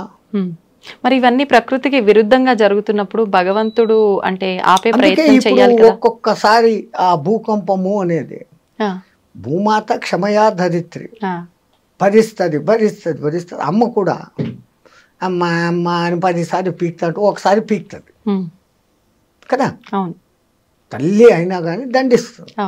అట్లాగనే ఆ భూమాత భరించి ఈ జీవహింస, ఈ తవ్వకాలు, ఈ దమనకాండ అంతా చూసి ఏ రోజో ఒకరోజు కొంచెం అట్ట కదిలిస్తాడు. 2 సెకండ్లు కదిలితే చాలు, అంతా అతలాకుతలం. జై శ్రీరామ్ హో జాతా. ఈ మధ్య కాలంలో ఇలాంటివి భూకంపాలు, జలప్రలయాలు చాలా వరకు వచ్చిన సందర్భాలు ఉన్నాయి కదా స్వామీజీ. అంటే ఇవన్నీ పాపాలు ఎక్కువైపోవడం వల్లే అని అనుకోవచ్చా? ఇప్పుడు ఇంతకుముందు ఇంత వాహనాలు లేవు, అవును, వాతావరణం కాలుష్యమైంది, అవును, ఓజోన్ పొర దెబ్బతినేంత లెవెల్కు పోయింది. కార్బన్ డైఆక్సైడ్, కార్బన్ మోనాక్సైడ్, ఈ 2 పెరిగిపోయినాయి. అవును, పోనీ వాటిని గ్రహించుకొని ఆక్సిజన్ ఇచ్చే చెట్లను ఏం చేస్తున్నారు, నరికేస్తారు. ఏమైపోతుంది మళ్ళీ? అదేమో ఎల్నినో ప్రభావం అనేది ఏర్పడి సముద్రాల ఉష్ణోగ్రత పెరుగుతుంది. అది పెరిగితే ఏమవుతుంది, సముద్రం ముందుకు రాను మొదలు పెడుతుంది. మెల్లగా ఈ ఓడరేవులు బోడరేవులు మెల్లమెల్లగా మునగను మొదలు పెడతాయి. ఇంకా యుగాంతము వచ్చేస్తోంది, కలియుగం అంతమైపోతోంది, ఇలాంటివి 2025లో ఎక్కువ రాబోతున్నాయి. కలియుగము మన వాళ్ళ లెక్క ప్రకారం 4,32,000 సంవత్సరాలలో ఇప్పుడు కృష్ణ పరమాత్మ కాలం చేసిన టైం నుంచి ఇప్పటికి లెక్కేసుకుంటే కలియుగ ప్రవేశం కృష్ణ పరమాత్మ పోయిన తర్వాత పరీక్షత్తు రాజ్యం చేసేసిన తర్వాత అక్కడి నుంచి కలియుగం మొదలైంది. అంటే మహా అంటే 5,200 300 సంవత్సరాలు నడిచాయి మన లెక్కల్లో. ఆ లెక్కల్లో ఇంకా 4,00,000 సంవత్సరాలు కలియుగం ఉంది. ఆ యుగాల పేర్లు ఆ మహానుభావులు ఎంత అద్భుతంగా పెట్టారు, ఎంత క్యాలిక్యులేషన్ ఉంది దాంట్లో. 4,32,000 సంవత్సరాలు టోటల్ చేయండి, 9 వస్తుంది. 4, 3, 2, 9. దాని పేరు కలియుగం. దానికి రెండింతలు ద్వాపర యుగం, అది 8,64,000 సంవత్సరాలు టోటల్ చేయండి, మళ్ళా 18. కలియుగానికి మూడింతలు త్రేతాయుగం, 12,96,000 సంవత్సరాలు టోటల్ చేయండి, 18. కలియుగానికి చాతుర్ 4 కృతయుగం, 17,28,000 సంవత్సరాలు టోటల్ చేయండి, మళ్ళా 9. ఈ 4 యుగాలు కలిస్తే ఒక్క మహాయుగం. దాని టోటల్ ఎంత వస్తుంది, 43,28,000 సంవత్సరాలు టోటల్ చేయండి, మళ్ళా 9. 9 అనేది సర్వం ఖలిత్వం బ్రహ్మ. 3, 6, 9 సంఖ్యలకు ఎంతో ప్రాధాన్యత ఉంది అని మన శాస్త్రజ్ఞులు చెప్తే మనం నమ్మం. శంఖంలోంచి తీర్థం వస్తే బాగుంటుంది, ఇంగ్లీష్ వాడు చెప్తే నమ్ముతాం. ఓ టెస్లా అనే ఒక ఇంజనీరు ఫారెన్ లో, ఆయన ఈ 3, 6, 9 ప్రకారమే యూనివర్స్ అంతా కూడా నడుస్తుందని ప్రూఫ్స్ తో చూపించాడు. ఆ అంకెల విచిత్రం కూడా అంతే తమాషాగా ఉంటుంది. రెండో ఎక్కాన్ని మీరు క్యాల్కులేట్ చేయండి, 2, 4, 6, 8. అది 3తో కలిసినప్పుడు 6 వచ్చింది. 2 3 6, 2 4 8, 2 5 10, మళ్ళా 1, 6 20, 2 6 12, మళ్ళా 3తో కలిసింది, 3తో వస్తుంది. ఇట్లా ఏది చేసినా కానీ 3, 6తో కలిసినప్పుడు ఏ సంఖ్య అయినా కానీ మళ్ళీ దాంతో మిక్స్ అవుతుంది. అది కానప్పుడు అది వివిధ సంఖ్యలను చూపిస్తుంది. 1 నుంచి 9 వరకు అంకెలేసి 3ను రౌండప్ చేయండి, 6ను రౌండప్ చేయండి, 9ను రౌండప్ చేయండి. మిగతాటి క్యాలిక్యులేషన్ చేస్తే ఈ 3, 6, 9తో కలిసినప్పుడు అది ఆ సంఖ్యను చూపిస్తుంది. మిగతాటప్పుడు అంతా తమ ఇండివిజువల్ నెంబర్స్ చూపిస్తుంది. 3 3 9, 3 4 24, మళ్ళీ 6. అది అంతా 3 6 9 చూపిస్తుంది, ఇంకో సంఖ్యను చూపించట్లే. అట్లాగనే 6వ ఎక్కం తీసుకోండి, 6 2 12, 3 6 3 18, 9. అవే రిపీట్ అవుతాయి. ఇంకా 9వ ఎక్కం అయితే మీరు ఎంత పెద్ద సంఖ్యని హెచ్చవేసి దాన్ని సింగిల్ డిజిట్కు తెస్తే ఇట్ విల్ బికమ్ 9. సర్వం ఖలిద్వం బ్రహ్మ, అంతా బ్రహ్మలో కలిగిపోతుంది అనే దానికి ఆ సంఖ్య సూచకం. సర్వం ఖలిద్వం బ్రహ్మ. అందుకే నవవిధ భక్తి మార్గాలు అని, నవగ్రహాలు. అసలు మన వాళ్ళు జపమాల 108 పూసలు ఉండాలి, అర్ధమాల 54 పూసలు ఉండాలి, నక్షత్రమాల 27 ఉండాలి. ఏది చెప్పినా కానీ 9. అట్లాగనే పూజలు అష్టోత్తర నామావళి, శతోత్తర నామావళి, అన్ని అష్టాదశ పురాణాలు, మహాభారతం 18 పర్వాలు. వ్యాసుడు వాడికి 18 సంఖ్య ఎంత ఇష్టం అంటే మహాభారతం 18 పర్వాలు, కురుక్షేత్ర సంగ్రామం 18 రోజులు, దాంట్లో అన్నిటికన్నా ఆణిముత్యం భగవద్గీత 18 అధ్యాయాలు. కురుక్షేత్రంలో పాల్గొన్న అక్షోహిణుల సంఖ్య 18, ఈ దిక్కు 11, ఈ దిక్కు 7 అక్షోహిణులు, 18 అక్షోహిణుల సైన్యం. అక్షోహిణి అంటే కూడా మళ్ళీ 9 వస్తుంది. ఇన్ని వేల రథాలు, ఆ రథాలకు ఇన్నింతల ఏనుగులు, ఇన్నింతల గుర్రాలు, ఇన్నింతల కాల్బలం అనే లెక్క ఉంది. ఆ లెక్క తీసుకుంటే మళ్ళీ అదంతా కూడా 9. ఆఖరికి మహాభారతం యుద్ధం అయిపోయినాక మిగిలిన మహాయోధులు కూడా 9 మంది. అంటే ఇదంతా ఒక ప్రణాళిక ప్రకారం జరుగుతుందా స్వామీజీ? Universe moving along the calculation of 369. మీరు ఆయన టెస్లా గారి పుస్తకాలు రెఫరెన్సులు చూసి మీరు వచ్చింది కదా ఇప్పుడు ఈ గూగుల్ దాంట్లో చూసినారంటే ఆయన దాని గురించి ఇచ్చిన వివరణ బ్రహ్మాండమైన వివరణ. ఈవెన్ పిరమిడ్ నిర్మాణంలో కూడా 3, 6, 9 కనెక్షన్ ఉంది. అంతెందుకు మన శ్రీచక్రం, అమ్మవారి శక్తులు 5, అయ్యవారి శక్తులు 4. 5, 4, 9. అసలు గురుపూసలు 108 పెట్టి ఒకటి గురుపూస అని పెడతారు. జపం చేస్తామంట. చేస్తే ఏమొస్తుంది అని అంటారు. ఇప్పుడు మన బతుకులంతా ఎక్కడుండే 27 నక్షత్రాల్లో ఉన్నాయి. ఒక్కొక్క నక్షత్రానికి 4 పాదాలు. 27 × 4 108. మనం 12 రాశుల్లో 9 గ్రహాల మధ్య బతుకుతాను. ఒక గురువు దగ్గర సరైన మంత్రదీక్ష తీసుకొని జపం చేస్తే నీ రాశి దోషాలు, నక్షత్ర దోషాలు, గ్రహ దోషాలు పోతాయి అనే దానికి ఆ సంఖ్యను పెట్టి ఆ అర్థంతో పెట్టినారు. అయితే ఇప్పుడు ఎవరికి తోచినట్టు వాళ్ళు ఇప్పుడు ఇలా వీడియోల రూపంలో ఎవరైనా చెప్పింది పట్టించుకొని ఆ మంత్రం కానీ శ్లోకం కానీ ఎవరికి వారంటే పలానా ప్రాబ్లంకి ఈ మంత్రం పారాయణ చేయండి, జపం చేయండి అని చెప్తూ ఉన్నారు. అలా ఎవరికి వాళ్ళు చేసుకుంటున్నారు గురు ఉపదేశం లేకుండా. అది నిజంగా ఫలిస్తుందంటారా స్వామీజీ? దాని ఫలితం చాలా లేట్ అవుతుంది. గురు ద్వారా తీసుకోబడినప్పుడు నేను ఇప్పుడు గురువు ఛత్ర ఛాయలో ఉన్నాను, నాకు ఒక గురువు ఇచ్చినాడు అన్న ఒక సగం బలంలో ఎంట్రీ అవుతుంది. అవును. పుస్తకాలు చూసేసి ఎవడో టీవీలో చెప్పేశాడు అది వినేసి చేసుకుంటే అది కాదు. గురుమంత్రం ఇవ్వడము ఎంత విధానం పెట్టారు మన పెద్దలు. ముందు వాడు మంత్రం తీసుకునేకి అర్హుడా కాదా అనే దానికి ఆ కాలంలో కొంతకాలం నా దగ్గర సేవ చేయి, ఆ తర్వాత నీకు దీక్ష ఇస్తాననే వాళ్ళు గురువులు.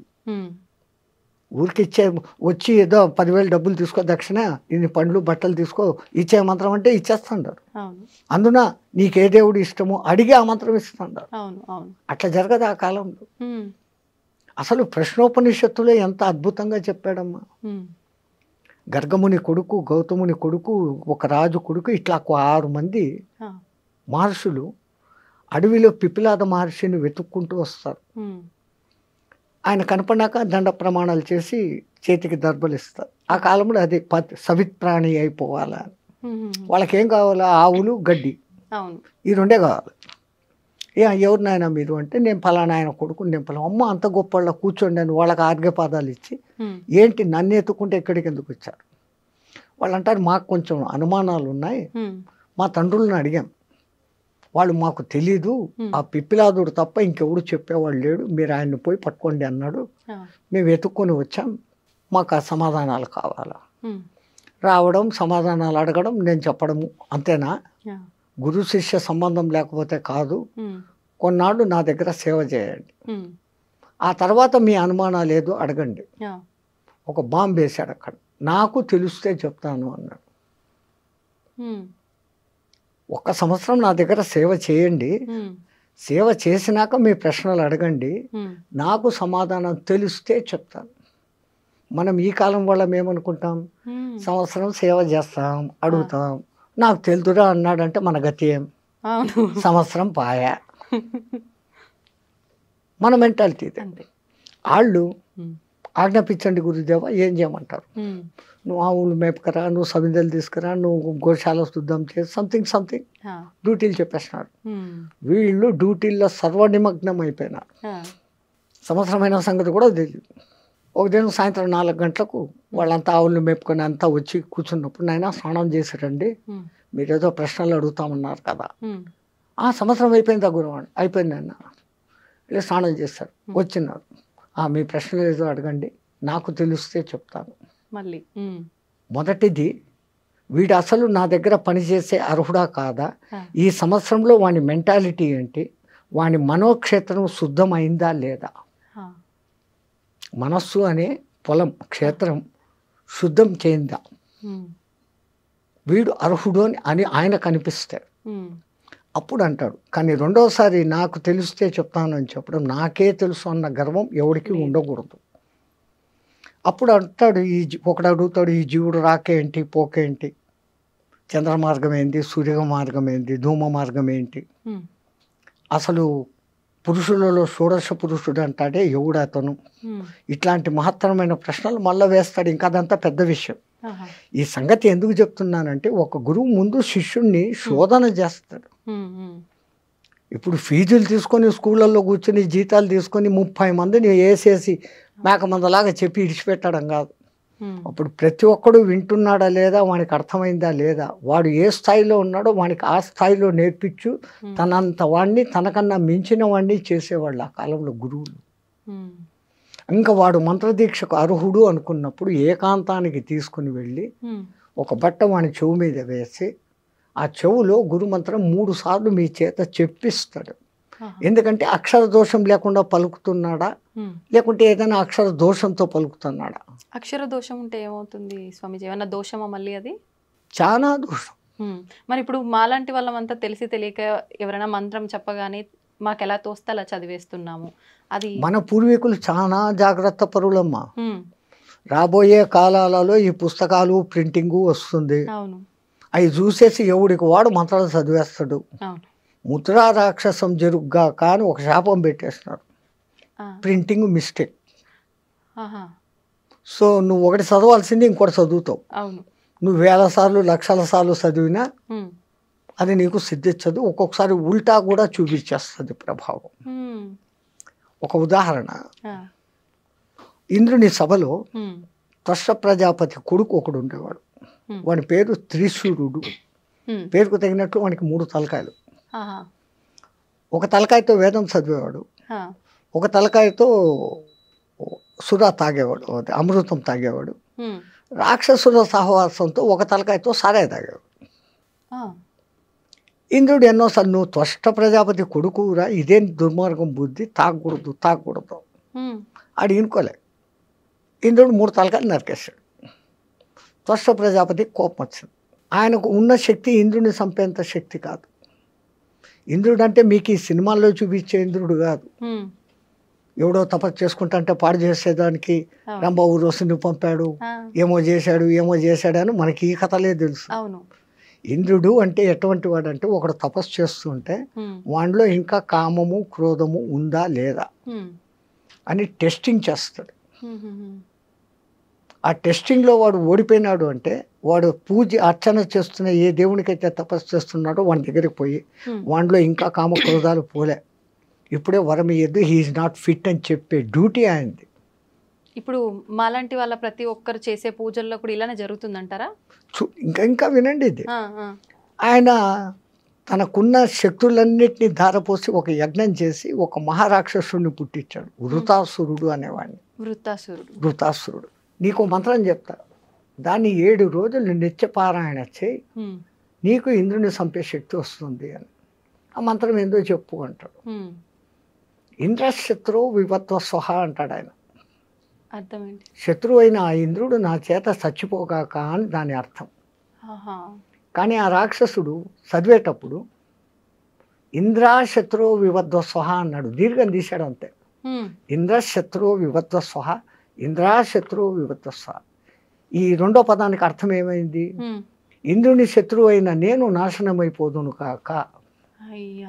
అట్లాగానే వృతాసురుడు ఇంద్రుని చేతిలో చచ్చిపోయాడు. ఈ తరం వాళ్ళలో చాలా వరకు ఆధ్యాత్మిక భావన కానీ దైవ చింతన కానీ చాలా వరకు తగ్గుముఖం పడుతుందని చెప్పాలి. ఒకవేళ ఎవరైనా పూజలు చేసినా భక్తిని ప్రదర్శించినా కూడా అది ఒక ఆడంబరం లాగా, మనం ఎంత స్తోమతగా చేశాము అనే దానిపైన శ్రద్ధ ఉంటుంది తప్ప ఎంత భక్తితో చేశాము అనే దానిపైన శ్రద్ధ ఉండట్లేదు.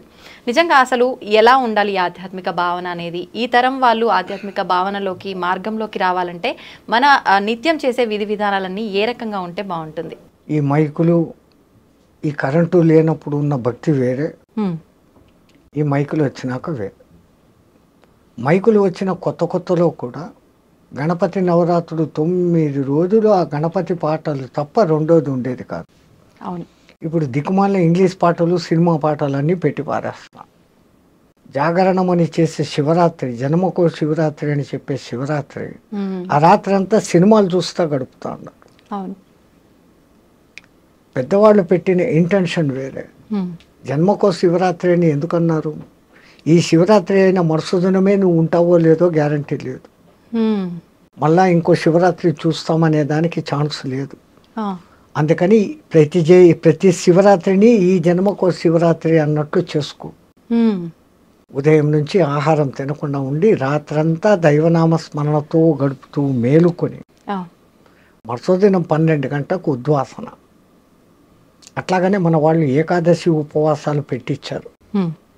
అది వాళ్ళు ఎంత దూరపు ఆలోచన అంటే సంపూర్ణమైన సైన్స్ ఉంది. ఇప్పుడు ఒక జపాన్ శాస్త్రవేత్త 36 అవర్స్ ఫాస్టింగ్ అనే ఒక విధానాన్ని కనిపెట్టి నోబెల్ ప్రైజ్ తెచ్చుకున్నాడు. ఏకాదశి ఉపవాసం అదే కదా, ద్వాదశి ఉద్వాసన అంటాం. ఏమైతుంది? 36 అవర్స్ అంతే. 36 అవర్స్ మీరు ఎప్పుడైతే ఫాస్టింగ్లో ఉంటారో మీ మెటబాలిజం తనను తాను రెక్టిఫై చేసుకుంటూ మీలో రెసిస్టెన్స్ కెపాసిటీని పెంచే గుణాలు దానికి వచ్చేస్తాయి ఆటోమేటిక్గా. ఓకే. ఈ విషయం మన వాళ్ళు కనిపెట్టే పండుగలకు నువ్వు మధ్య మధ్యలో ఈ ఉపవాసాలు ఉండు అన్నారు. ఇంకో అర్థం కూడా ఉంది. ఆవాసం అంటే వాని పక్కనే కూర్చోవడం అనే అర్థాన్ని తీసుకొని వీళ్ళు టిఫిన్లు కాఫీలు అన్నీ లాగిచ్చేస్తూ దీనికి ఎప్పటికీ రెస్ట్ ఇవ్వకుండా పోతే వీడి శరీరం తొందరగా శిథిలమవుతారు. అంత దూరదృష్టితో మన వాళ్ళు అసలు పండుగలు అని పెట్టడంలోనే ఎంత అర్థము. మీ తెలుగు మాటలు మహా గొప్పవి తల్లి. పండుగ చేసుకో, నిన్ను నువ్వు పండుగ చేసుకో. చెట్టులో ముందు మొగ్గ తొడుగుతుంది, మొగ్గ ఉండొచ్చు, రాలిపోవచ్చు. మొగ్గ పువ్వు కాదు, పువ్వులోనే రాలిపోవచ్చు. పువ్వు పిందగా మారుతుంది, పిందగా రాలిపోవచ్చు. కరెక్ట్. కాయ అవుతుంది, కాయ రాలిపోవచ్చు. పండుగ అయ్యేదానికి ఎంత శ్రమ ఉందో నీ జీవితాన్ని నువ్వు పండుగ మార్చుకో. ఆ అర్థంతో పెద్దవాళ్ళు పండుగ అని పెట్టారు. మనం పండుగ చేసుకుంటే ఇంకా పొద్దు హాలిడే, లేని పిండి వంటలంతా పొద్దు నుంచి సాయంత్రం దాకా తినడమే, సినిమాలకు పోవడమే. ఇది ఎట్లయిపోయింది? ఎక్కడ జరుగుతుంది పొరపాటు అంటే పెద్దవాళ్ళు మన సాంప్రదాయం ఇది, ఇలాగే ఉండాలని వాళ్ళు కూడా చెప్పక ఏందో ఆ పథకాలు చింతాడు మేము అనుభవించాము, మా వాళ్ళు జాలిగా అన్నా ఉండని, అరే పండగకు నీ ఇష్టం వచ్చినట్లు ఉండరా అనేసి పెద్దవాళ్లే ఫ్రీనెస్ ఇస్తాడు. తప్పు ఎక్కడ జరుగుతుందంటే ముందు తల్లి తండ్రి వీళ్ళు మామూలు విద్యావంతులే కాకుండా ఆధ్యాత్మిక పరంగా ఒక తల్లి ఉన్నప్పుడు ఒక జిజాబాయి శివాజీని తయారు చేసింది, ఒక యశోద కానీ ఇంకోళ్ళు కానీ కృష్ణుని తయారు చేసింది. తల్లి ఇంట్లో మొదట, అందుకే హోమ్ డిపార్ట్మెంట్ అంటాం, దానికన్నా హోమ్ డిపార్ట్మెంటే పవర్ఫుల్. హోమ్ డిపార్ట్మెంట్ బాగుంటే అన్నీ బాగుంటాయి. అట్లాంటిది ఈ కాలపు తల్లుల బాధ్యత పిల్లవాళ్ళలో భక్తి బీజాలు కూడా నాటాలి. ఇప్పటి నుంచే భక్తి ఎందుకు, రిటైర్డ్ అయినాక చూసుకుంటాం. రిటైర్డ్ అయ్యేంత వరకు నువ్వు ఉంటావా? సరే ఉన్నా అప్పుడు ఆ మంత్రాలు, స్తోత్రాలు, ఉపవాసాలు శక్తి నీ మెటబాలిజంలో ఉంటుందా? ఇప్పటి నుంచి అలవాటు చేసుకుంటే నీ బాడీ ఆ రోజుకు కూడా అక్కడే సహకరిస్తుంది. అందుకే విద్యాభ్యాసం చేసేవాడికి మన వాళ్ళు 4 వ్యవస్థలు పెట్టారు. బ్రహ్మచర్యం, విద్యాభ్యాస కాలం అంతా కూడా మంచి విద్య నేర్చుకో, ఆ తర్వాత గృహస్థాశ్రమంలోకి ప్రవేశించు, ఆ తర్వాత కొడుకుల పెండిళ్ళు అయిపోయినాక భార్యను అనుమతి తీసుకొని నువ్వు వస్తావా ఉంటావా, అక్కడ మన ఇద్దరం స్నేహితులు అన్నట్లు వానప్రస్థం. ఆ చిట్ట చివరిది సన్యాసం, సర్వసంగ పరిత్యాగం. అంత 4 వ్యవస్థలు మన వాళ్ళు పెట్టారు. ఈ భక్తి తగ్గిపోవడానికి కారణము మనమే. చెప్పిన శాస్త్రం ప్రకారం చేసి తీరాలా అని ఒక గట్టిగా చెప్పేవాడు లేకపోయి do as you like, do as you like అనే వ్యవహారానికి దిగబడి కాంప్రమైజేషన్లోకి రాబట్టి ఇట్లా జరుగుతుంది. గణపతిని, మట్టి గణపతినే తయారు చేయాలి. అది మళ్ళీ నిమజ్జనం చేస్తే నీలో నుంచి వచ్చింది తేరా తుజుకో అర్పణ అన్న భావన. అట్లానే శివార్చనలు చేస్తే బంకమన్నుతో నది పక్కనే శివార్చన లింగం చేసి నీళ్లు పోస్తూ ఉంటే అది మళ్ళీ కరిగిపోయి మళ్ళీ నదిలో కలిసిపోతుంది. నీది నీకే అర్పణం అన్న భావన. ఇంతింత అర్థాలతో మన వాళ్ళు పెట్టినారు. ఇప్పుడు యాక్రిలిక్ లింగాలన్నీ సెటప్ చేసి దానికి లింగాభిషేకాలు, పూజలు, దీపారాధన. ఆ బర్త్డే పొద్దు 50 బర్త్డే అంటే 50 దీపాలు వెలిగించి 50ని ఊది పారేసి కేక్ కట్ చేసుకొని తింటాడు. మనది దీపాలు ఆర్పే సంస్కృతి కాదు, దీపాలు ముట్టించే సంస్కృతి. పూర్వీకులు ఏం చేసేవాళ్ళు, ఒకవేళ రాజవంశాల్లో వాళ్ళు వీళ్ళు బర్త్డేలు చేసుకోవాలంటే వాడు ఎన్నవో బర్త్డే అయితే అన్ని గుళ్ళల్లో అన్ని దీపాలు వెలిగించి రావాలి. దీపం జ్యోతి పరబ్రహ్మ దివ్యనే సాధ్యతే సర్వస్వం దీపం సర్వతమోవహ అని దానికి చెప్తూ ఆ దీపం వెలిగించాలి. ఒకప్పుడు సూర్యభగవానుడు మునిగిపోతూ అయ్యో నేను పోతా ఉండనే రాత్రి చీకటి అయిపోతే ఈ జనాలంతా ఏమవుతారు అనుకుంటే ఒక చిన్న దీపం చెప్పిందంట, డోంట్ వరీ డోంట్ బాదర్, నేనున్నాను, నువ్వు బోట్ రెస్ట్ తీసుకో, రేపు పొద్దున రా అనిందంట. ఇంత చిరు దీపం చాలు కదా ఈ గది అంతని వెలిగించేదానికి. ఆ దీపం వెలిగించుకునే దాంట్లో ఎంత అర్థం మన వాళ్ళు పెట్టారు మీకు చెప్పే ఉంటాను, మళ్ళీ చెప్తాను. ఒక దేశంలో ఒక కొంచెము మంచి జ్ఞాని అయినా కానీ అప్పుడప్పుడు తిక్క ప్రశ్నలు వేసే రాజు ఒకడు ఉండేవాడంట. ఈ జనాలకందరికీ సభలో ఉండే వాళ్ళకు భయం, వీడు ఏ పొద్దు ఏ తిక్క ప్రశ్న వేస్తాడో, సమాధానం చెప్పకపోతే జైలు, కొరడా దెబ్బలు,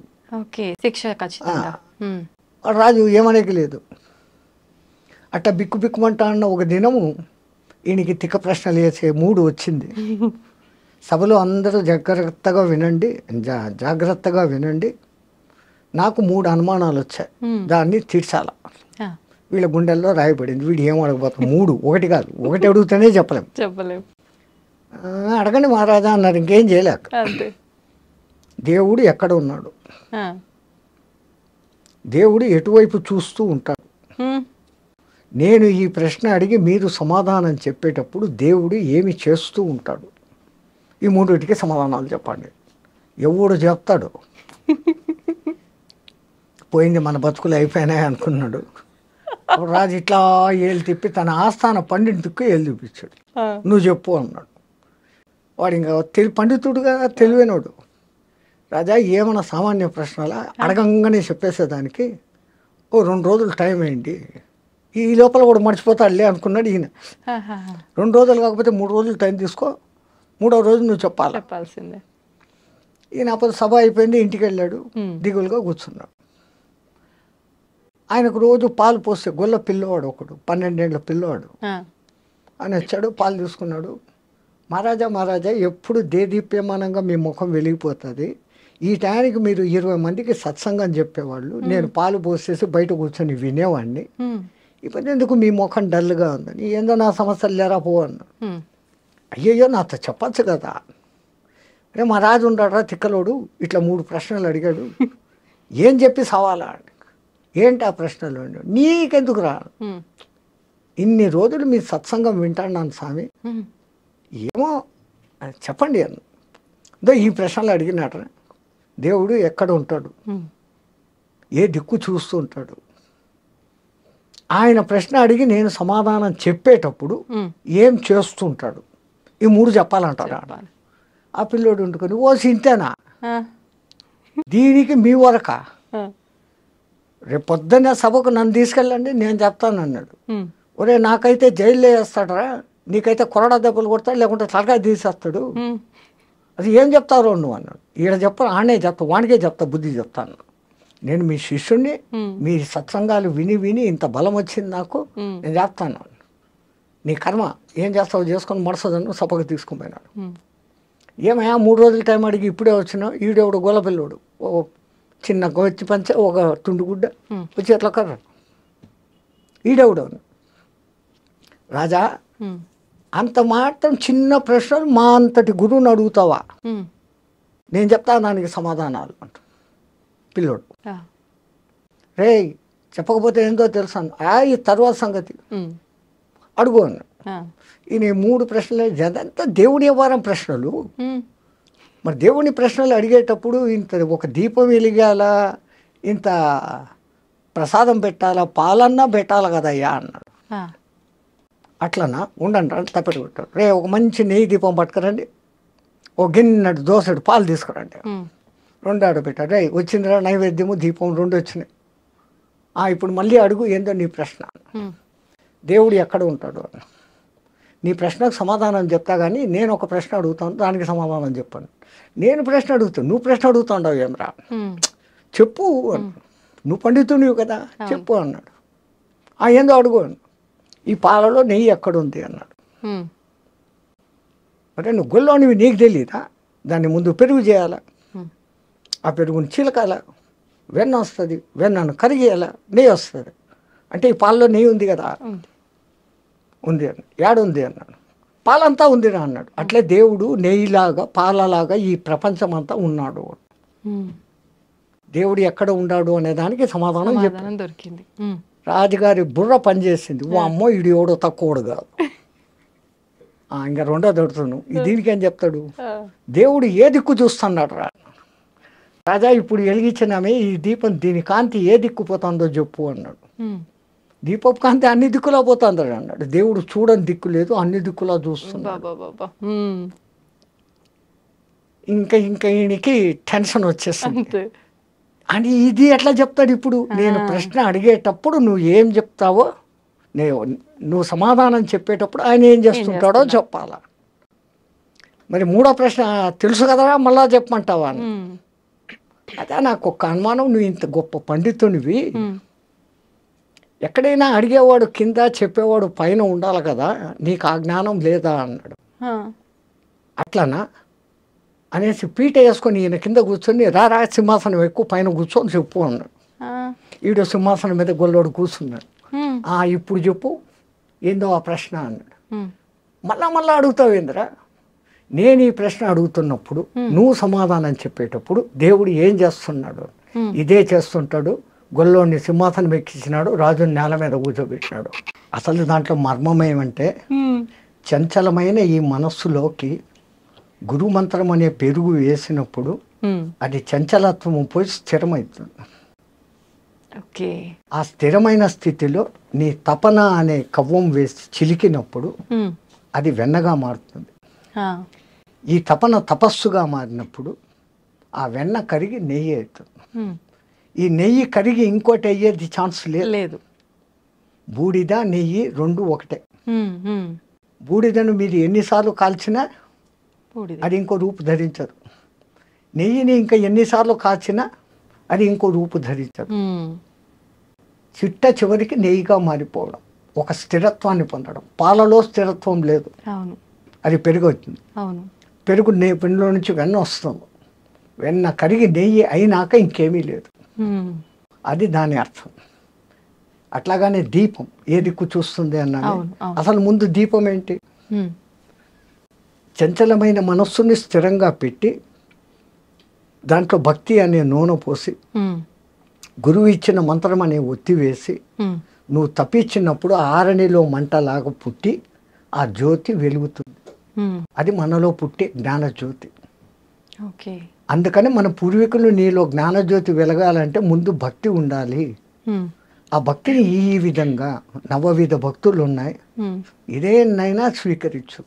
ఈ 9 విధాలు కాకుంటే ఇంకా ఫైనల్ భక్తి ఇంకోటి ఉంది, వైరభక్తి. అంటే శత్రుత్వపు భక్తి. భగవంతుడి పైన కోపంతో వచ్చేదా స్వామీజీ? శత్రుత్వం. అసలు మనం దేవుణ్ణి 10 సార్లు తలుచుకుంటే శత్రువు 20 సార్లు తలుచుకుంటాడు. అవును. మీరు ఎవరికైనా 10 మంచి పనులు చేశారు, ఆ 10 మందిలో ఎవడో ఒక్కడు మిమ్మల్ని తలుచుకుంటాడు. అదే మీ మీద కోపం ఉండేవాడు మీ ఎదురు కనపడినప్పుడు అంతా లేదు, మీ ఫ్రెండ్ ఎవడైనా కనపడితే కూడా వాడు అట్ట చేశాడు, వాడిని పోతున్నాడు రోడ్డు మీద, వాడు అట్ట చేశాడు, వాడి పేరు 100 సార్లు చదువుతాడు. హిరణ్యకశిపుడు అంతే, ఎక్కడున్నాడ్రా హరి, ఎక్కడున్నాడ్రా హరి, ఈ ప్రహ్లాదుడు చెప్పిన దానికన్నా 100 సార్లు ఎక్కువ వాడు చెప్పాడు, వాడికి మోక్షం వచ్చింది. అనన్య భావంతో భగవత్ చింతనం, ప్రతిఫలాక్ష లేపకుండా దేవుని చింతనం అంతవరకే చేయాలి. కానీ లాభాల కోసము ఫలితాల కోసము మనం దేవుణ్ణి చింతన చేస్తాను. గుడికి పోయినా మనం చేసే పని ఇదే. భక్తిభావం జనాల్లో ఉండాలా అని గుడి అనే వ్యవస్థ, గుడి కాదు దాని పేరు, ఆలయం, అందులో లయం అన్న పేరు పెట్టారు. ఆలయం. ఆలయం. ఆ ఆలయ నిర్మాణం ఎట్లుండేది? పెద్ద గాలిగోపురం ఉండేది, లోపలికి వచ్చినాక బలిపీఠం ఉండేది, ధ్వజస్తంభం ఉండేది, ఆ తర్వాత సంగీత మండపం ఉండేది, దాని తర్వాత నృత్య మండపం ఉండేది, ఆ తర్వాత దర్శన మండపం ఉండేది, ఆ తర్వాత గర్భగృహం అనేది ఉండేది. ఆ గర్భగృహంలో చీకటి ఉండేది, ఒక చిన్న దీపం, దేవుడు కనపడకుండా ఉంటాడు. మనం పోతే పూజారి కర్పూర్ సే ఉస్కో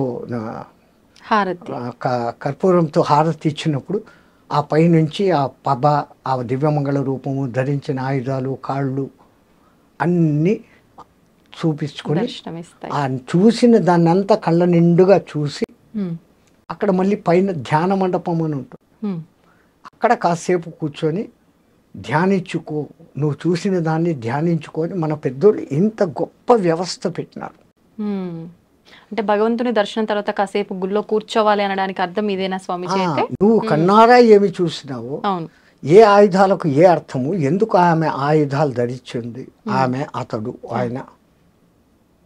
విష్ణువు అయితే శంకు చక్రాలు ఉంటాయి, ప్రధానంగా ముందు ఆ రెండు కనపడతాయి.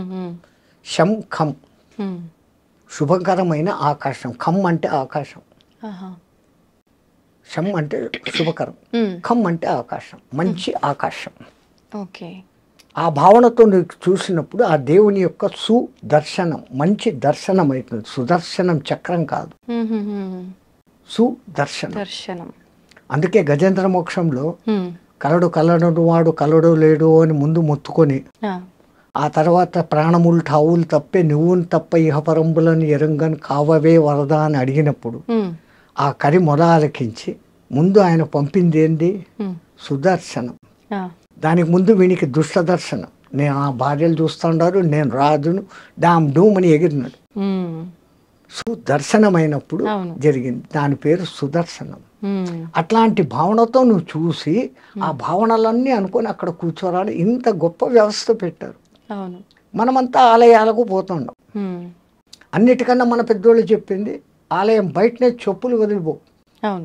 ఆ చెప్పులు వదలడంలో వాళ్ళ అర్థం ఏంటి? ఆ చెప్పులు నువ్వు వదిలేసినట్లు నేను కలెక్టరు, నేను ఆడ, నేను మగ, నేను బ్రాహ్మణ్, నేను క్షత్రియ, నేను వైశ్య, ఇవన్నీ ఏది కాదురా. నేను జీవాత్మ, నువ్వు పరమాత్మ, నీలో లయం అయ్యేదానికి, నాలో ఉన్న దుర్గుణాలను బలి ఇచ్చేదానికి, నాలో ఉన్న సద్గుణాలను ధ్వజస్తంభంలాగా నిలిపేదానికి ఇక్కడికి వచ్చాను అన్న భావనతో నువ్వు పోవాలా అని మన పెద్దోళ్ళు చెప్పులు బయట వదలమన్నా. ఇన్ని అర్థాలతో పెడితే మనం ఏం చేస్తున్నాం? చెప్పులేమో బయట వదులుతున్నాం. చెప్పారు కదా పెద్దోళ్ళు, చెప్పులు బయట వదులుతాం. చెప్పులు వదిలిపెట్టి గర్భగుడిలోకి పోయి దర్శనం చేసుకొని ధ్యానం చేసేదానికి ఒక్క నిమిషం అటు కూర్చొని లేచి మళ్ళీ బయటకు వస్తాం. ఇంత చేసే ఈ టైంలో మనకు తెలియకుండానే ఒక కొత్త మంత్రం జపిస్తాం. అది ఎవడూ చెప్పడు, ఆ మంత్రం మనకే వచ్చేస్తుంది. ఏంటి స్వామిజీ? బయట వదిలిన చెప్పులు ఉంటాయో పోయి ఉంటాయో. కొత్త చెప్పులు మననే కొనుక్కున్నా. అదే కదా, ఈ తిప్పలే. అవును. మళ్ళా వాడు అక్కడ 2 రూపాయలు అడుగుతాడే అని ఆడిచ్చాం. అవును. ఎన్నో గుర్తుగా బండ కింద, చెట్టు కింద దాపెడతాం. ఆ దిక్మాలను 2 రూపాయలు వాడికి కూడా ఇచ్చేది బుద్ధిలే. అవును. ఇంత ఈ బుద్ధులు పెట్టుకుని వాడి దగ్గరికి పోయి మళ్ళీ ఆడ వాడిని రికమెండేషన్లు అడగడాలు. మా మొగుడికి ప్రమోషన్ 3 ర్యాంకుల ప్రమోషన్ వస్తే 3 టెంకాయలు కొడతా. కొంపదీసి 2 ర్యాంకులు వచ్చినాయి అనుకో, 2 టెంకాయలు. 1 ర్యాంకు వచ్చింది అనుకో, 1 టెంకాయ. ర్యాంకు రాలేదు అనుకో, అసలు టెంకాయ కొట్టాం. ఈ డిమాండ్ చేయడం అనేది కరెక్టే అంటారా స్వామీజీ? మనమంతా ఒక 10 రూపాయలు టెంకాయ కొట్టేసి 50 లక్షలు మారుతి కారు ఇంటి దగ్గర ఉండాలని కోరుకునే రకాలు. అవును. వానికి ఎప్పుడు ఇవ్వాలా, ఎక్కడ ఇవ్వాలా, ఎంత ఇవ్వాలా, ఎప్పుడు ఇవ్వాలా, నీ కర్మను బట్టి ఏది ఎప్పుడు రావాలా ఖచ్చితంగా తెలుసు. వాడు ఇచ్చేది ఇస్తాడు. అడిగితే దొరికేది ఇంతేనమ్మా, అడగకుంటే ఇంత దొరుకుతుంది. ఎవరో ఒక గురువు గారు ఒక ఊరికి వెళ్తూ పర్సు పోగొట్టేసుకున్నారు.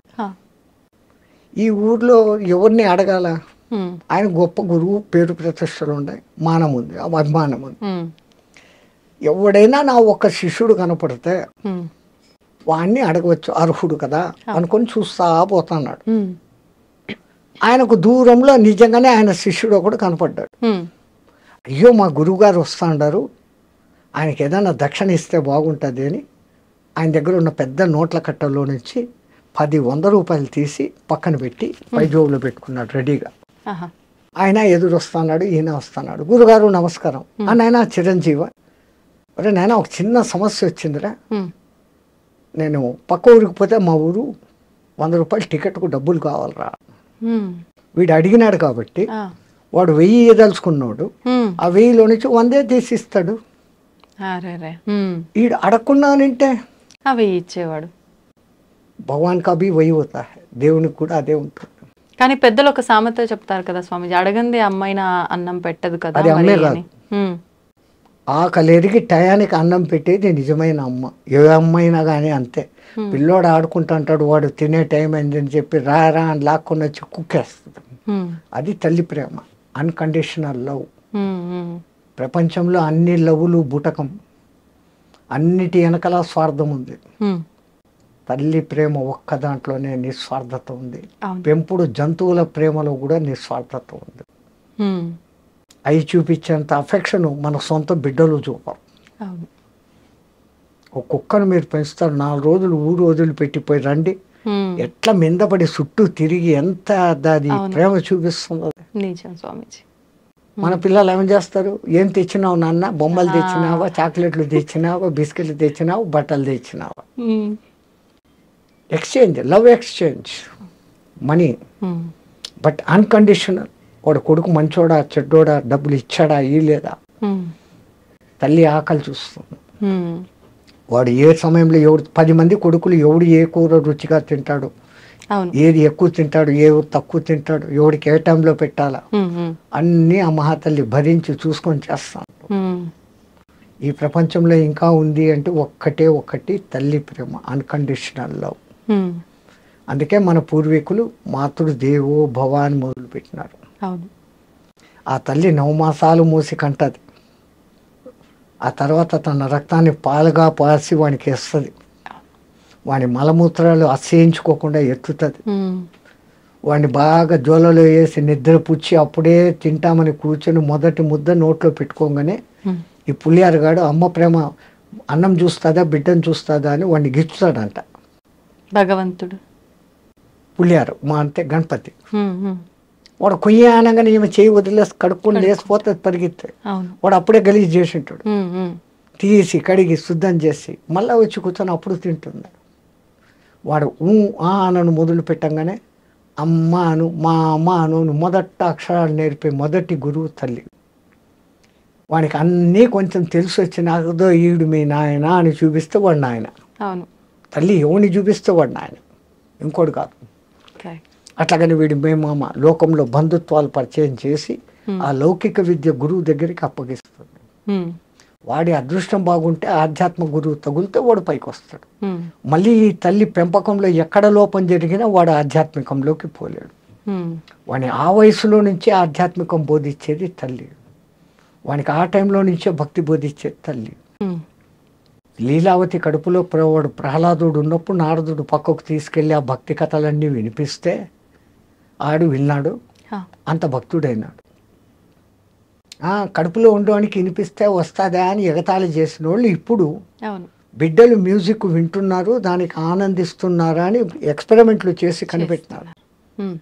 వేద పఠనం వినిపించి తెరత పుట్టిన బిడ్డకు, నానాకు ఇంగ్లీష్ రికార్డులు పెట్టి డ్యాన్సులు పెట్టిన బిడ్డకు, ఆ తర్వాత ఎదుగుదలలో వచ్చిన మార్పులు 18-20 ఏండ్ల శోధన, 70 మందిని ఈ బ్యాచ్ 70 మందిని ఆ బ్యాచ్ను పెట్టి వాళ్ళ ప్రవర్తన వీళ్ళ ప్రవర్తన, అందరికీ ఒకే రకమైన ఆహారము ఒకే రకమైన బెడ్ ఇచ్చినప్పటికీ ఈ సుమధుర సంగీతాలు వేద పఠనాలు శబ్దాలు విన్న వాళ్ళ ప్రవర్తనల్లో మార్పు, సాత్వికత, వాళ్ళలో ఉన్న క్రూయాలిటీ లెక్క తేలింది.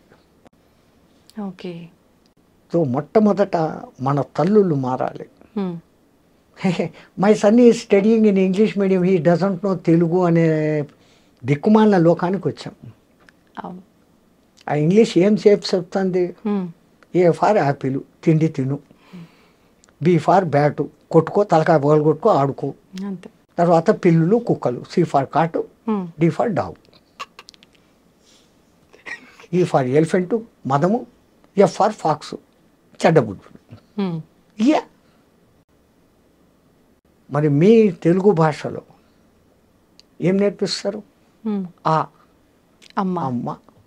వాడు అప్పుడప్పుడే స్కూల్కి పోయేవాడు, అమ్మ నుంచి దూరంగా. అమ్మ పేరు వినగానే వాడి మనసు ఎంత ఆనందిస్తుంది. ఆ తర్వాత ఆ ఆవు, ఈ ఇల్లు, ఈ ఈశ్వరుడు. అదే వచ్చింది పుస్తకాల్లో మార్పు. అంటే విద్యా వ్యవస్థ కరెక్ట్ లేదంటారా? ఈశ్వరుడు లేదు, విద్యా వ్యవస్థ ధ్వంసం. వాళ్ళకు నేర్పించాల్సింది గణపతి మంత్రము, ఇట్లాంటివి. కాకపోతే ఇది లౌకికము అనే దిక్కుమాల ప్రజాప్రభుత్వం ఏర్పడి ఆ ఇతర మతాలు వాళ్ళ భాషల్లో పడి మేము అది చదవం, మేము ఇది చేయం. వందే మాత్రం పాడేదానికే పెద్ద యుద్ధం చేస్తుంటారు. జనగణమన పాడమంటే అది మేము పాడం అంటూ ఉంటారు. ఇక్కడ ఇది మత వ్యవస్థ కాదు, నీకు సరైన విద్య. జనగణమన మన దేశంలో ఉన్న అన్ని రాష్ట్రాల పేర్లు కలిసి వచ్చేటట్లుగా పెట్టి అటువంటి భారతమాత బిడ్డను నేను అని చెప్పుకునేదానికి ఉంది అది జనగణమన. అసలు మనకు జాతీయ గీతం వందే మాత్రం కావాల్సిందే. జనగణమన ఇది వచ్చింది. అక్కడనే దిక్మాల రాజకీయాలు, భ్రష్టమైందంతా అక్కడి నుంచే. దానికి ముందు ఇంగ్లీష్ వాడు ఉన్నప్పుడు ఇంతో అంతో బాగానే ఉండేవాడు. గురుకులాలను ధ్వంసమేం చేయలే. ఇంగ్లీష్ ముందు జాస్తి తీసుకురావాలి, వాని అవసరం. నీకు ఉద్యోగం రావాలంటే ఇంగ్లీష్ నేర్చుకో అని చెప్పినాడు. వాడు ఈ ఉద్యోగాల కోసం వాడి దగ్గర చచ్చినట్టు ఇంగ్లీష్ నేర్చుకున్నాడు. వేదం చదవద్దు అని వాడు కమెంట్ చేయలే. వాడు బండి కింద నీళ్లు, అదేమంటారు, చాప కింద నీరు, చాప కింద నీళ్లు లాగా ఏం అనకుండానే ధ్వంసం చేసేసినాడు. డబ్బు ఆశ చూపించి మనం దానికి పడిపోయినాం. కానీ అంటే ఆలోచిస్తే ఒక రకంగా ఇప్పుడు శాస్త్రాలు, వేదాలు, పురాణాలు తెలుసుకుంటే మనకు ఒక మంచి జ్ఞానం వస్తుంది. కానీ ఇప్పుడున్న పరిస్థితుల్లో ఉద్యోగము, మన అవసరాలకు నేను చెప్తున్నాను, పొట్టకూటికి ఇంగ్లీష్ నేర్చుకోండి, మీ భాషను మర్చిపోకండి.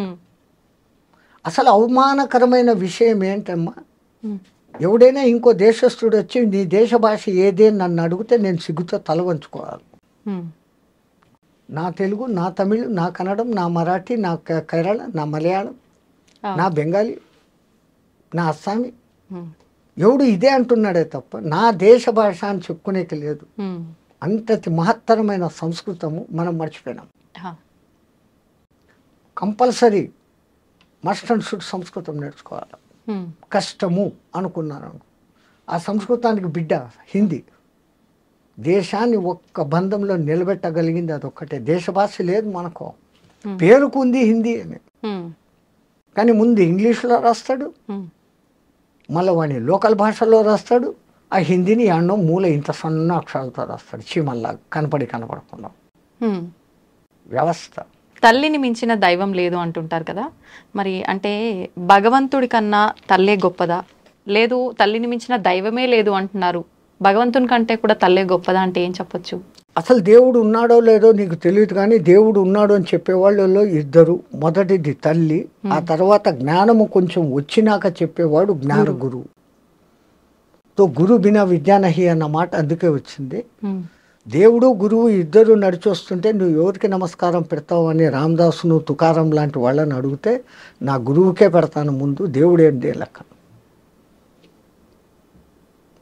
దత్త చరిత్రలో ఒక గురువుకు జబ్బు చేస్తుంది, ఆయన కావలసి కల్లా ఆ జబ్బు తెచ్చుకుంటాడు, శిష్యులను పరిశీలన చేయాలని. నాకు రోగం వస్తుంది, నన్ను కాశీకి తీసుకుపోండి. 6 సంవత్సరాలు ఈ జబ్బు ఉంటుంది. ఆ జబ్బు టైంలో నేను ఏం మాట్లాడతానో ఏం చేస్తానో అన్నీ భరించి నా ఒళ్ళు తుడిచి శుభ్రం చేసి నాకు భోజనం పెట్టే శిష్యుడు ఎవరైనా ఉన్నాడా మీలో అంటాడు. కుష్ఠరోగం అంటేనే డేంజరు, అది మళ్ళీ అంటువ్యాధి, మేము రామంటాడు. దిలీపుడు అనే ఒక శిష్యుడు గురువా నేను వస్తానంటాడు. ఈయనతో పాటు కాశీకి తీసుకెళ్తాడు. ఆయనకు అమరసుదినమే కుష్ఠవ్యాధి సంక్రమిస్తుంది. పోయి భిక్ష తెస్తే సరిపోలేదు అంటాడు. రోగం వచ్చింది కదా అని చెప్పేసి సేవలు కదా నానా తిట్లు, చీదరించుకోవడాలు, అన్నిటినీ భరిస్తా సేవలు చేస్తాడు. 5 ఏళ్ళు అయినాక దేవుడు ఆయన ఎదురుగా ప్రత్యక్షమవుతాడు ఆ దీపకుడి ముందు. శబ్బాషరా, నీ వంటి శిష్యుడిని నేను ఎక్కడా చూడలేదు, నీకేం వరం కావాలో కోరిక ఇస్తాను, మా గురువు గారిని అడిగి చెప్తాను అంటాడు. నేనే ప్రత్యక్షమై ఉంటే గురువు అంటావు ఏమిరా అని. ఆ గురువు ఉండబట్టి గురువు మంత్రం ఇస్తే నువ్వు కనపడతావు, రామ మంత్రం ఇస్తే రాముడిగా నువ్వు కనపడతావు, కృష్ణ మంత్రం ఇస్తే కృష్ణుడిగా నువ్వు కనపడతావు, విష్ణు మంత్రం ఇస్తే విష్ణువుగా కనపడతావు. నాకు నువ్వు కనపడేదానికి మార్గదర్శివుడు నా గురువే. కాబట్టి ఆయన పర్మిషన్ తీసుకొని వస్తానంట. పోయి గురుగారు దేవుడు కనపడినాడు, వారిందో వరం అడుగుతున్నాడు, మీ రోగం తీరిపోయేటట్టు వరం అడుగుమంటే, నాకు సేవలు చేయలేక అల్లాడిపోతాండవా, అక్కడ కూడా పరీక్షలు మళ్ళీ. అందుకనేనా ఇది తీసుకొని వచ్చినావు. అబ్బాయి నాకు ఆ ఉద్దేశం లేదండి, పోయి ఏది అక్కర్లేదు, ఏం రా అట్లా అంటాడు. నా గురువు ఇష్టపడ్డావు. మళ్ళా ఇంకోసారి వస్తాడు, ఒరే ఈసారన్నా కోరుకోరా, నీ గురువుకు నేను బాగా చేసేస్తాను, ఆయన కర్మంతో పరం తిరగకుండా ఈ జన్మలో నువ్వు మారుస్తావు, ఆ బ్యాలెన్స్ వడ్డీతో సహా వచ్చే జన్మలో పడాలా, నువ్వు వద్దు, నీ వరాలు వద్దు, మా సేవ మా తిప్పలు నన్ను పడినాను. ఆయన ఇంత హింసిస్తున్నాడు కదా, నాకు అది హింస కాదు, శిక్షణ. కాబట్టి నేను శిక్షగా భావించలేదు, ఒక శిక్షణగా భావిస్తాను, అక్కర్లేదు బాగుంటాడు. అది భక్తి. ఇది విన్నాక గురువు అప్పటికప్పుడు తన రోగాన్ని మానుకుంటాడు. ఆయన నాటకం వీడిని శోధన చేసేదానికి. శబ్బాషరా, నీలాంటి శిష్యుడు నాకు ప్రపంచంలో ఇంకెవడు ఉండడు, నాకు ఏ జబ్బు లేదు, నిన్ను శోధన చేసినాను, దేవుడు వరమిస్తానంటే కూడా వద్దని కాలు రాసిన శిష్యుడు నువ్వు ఒక్కడివి. అది భక్తి. అట్లాంటి భక్తి మన ప్రపంచంలో, మన దేశంలో, మన పూర్వం ఉంది, ఇప్పటికీ చాలా చోట్ల ఉంది. పల్లెల్లోకి పొండి మీరు సంక్రాంతి చూడండి, అక్కడ ఎట్లా చేస్తారు. ఈడంతా అలంకారాలు చేసుకొని, నగలు వేసుకొని, ఫోటోజెనిక్ ఫేస్గా ముందు మేకప్, అదేంటి బ్యూటీ పార్లర్కు పోయి కెమెరాల్లో బాగా పడతామా లేదా, నేను కనపడినానా పాటలు పాడుకుంటా, మాటి మాటికి ఈ నగ సరిగ్గా ఉందా లేదా, ఈ చౌకమ్మలు బాగుండా, అది చూపించాలి, అక్కడ కనపడాలి. పల్లెల్లో ఆ ఇంటి ముందు శుభ్రంగా, ఇప్పుడు ఇంటి ముందు ఎక్కడుంది, పేడ చల్లితో పక్కింటోడు వచ్చి టెట్ what is this shit you are putting అంటాడు.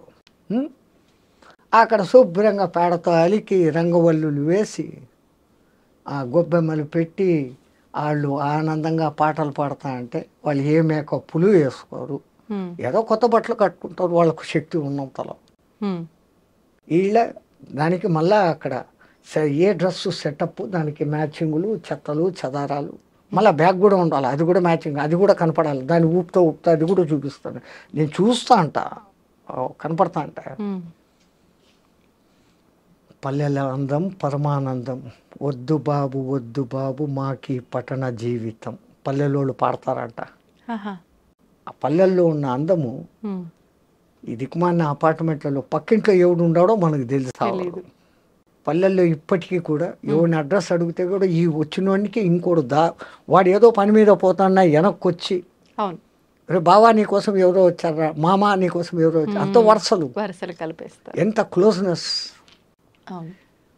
మళ్ళీ ఆ సంస్కృతి మెల్లమెల్లగా ఇప్పుడు మళ్ళీ జనాల్లో ఆ మార్పులు వస్తుండే.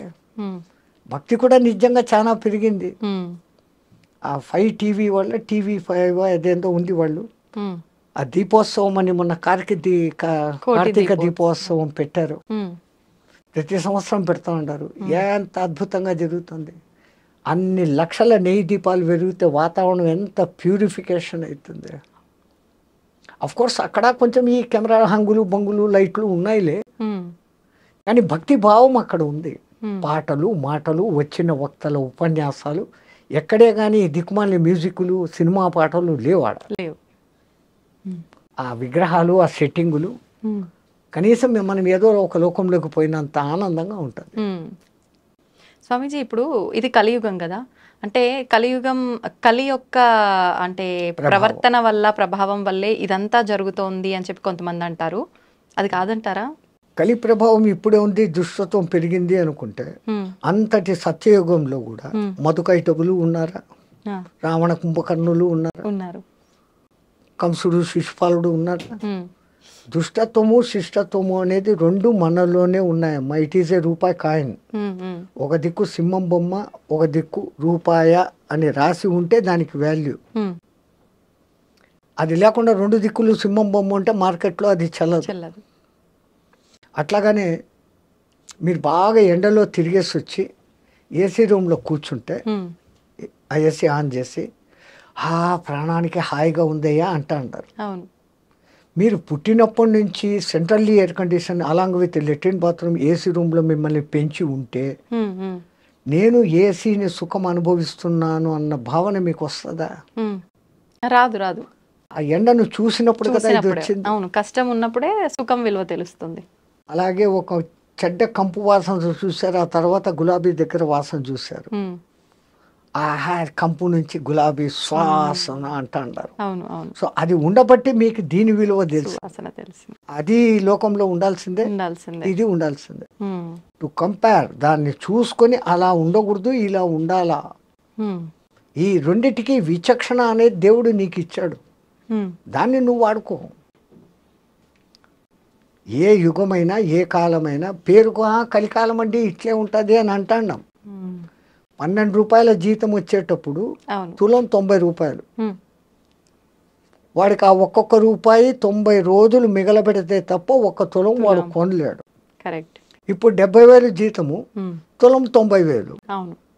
వీడికి అదే తిప్పలు. వీడి 70,000లో కొన్ని కొంప చూసుకోవాలి, 10,000 రెంట్ కట్టుకోవాలి, పెట్రోలు బంకు కార్లు, దీనికే 300 పోతుంది.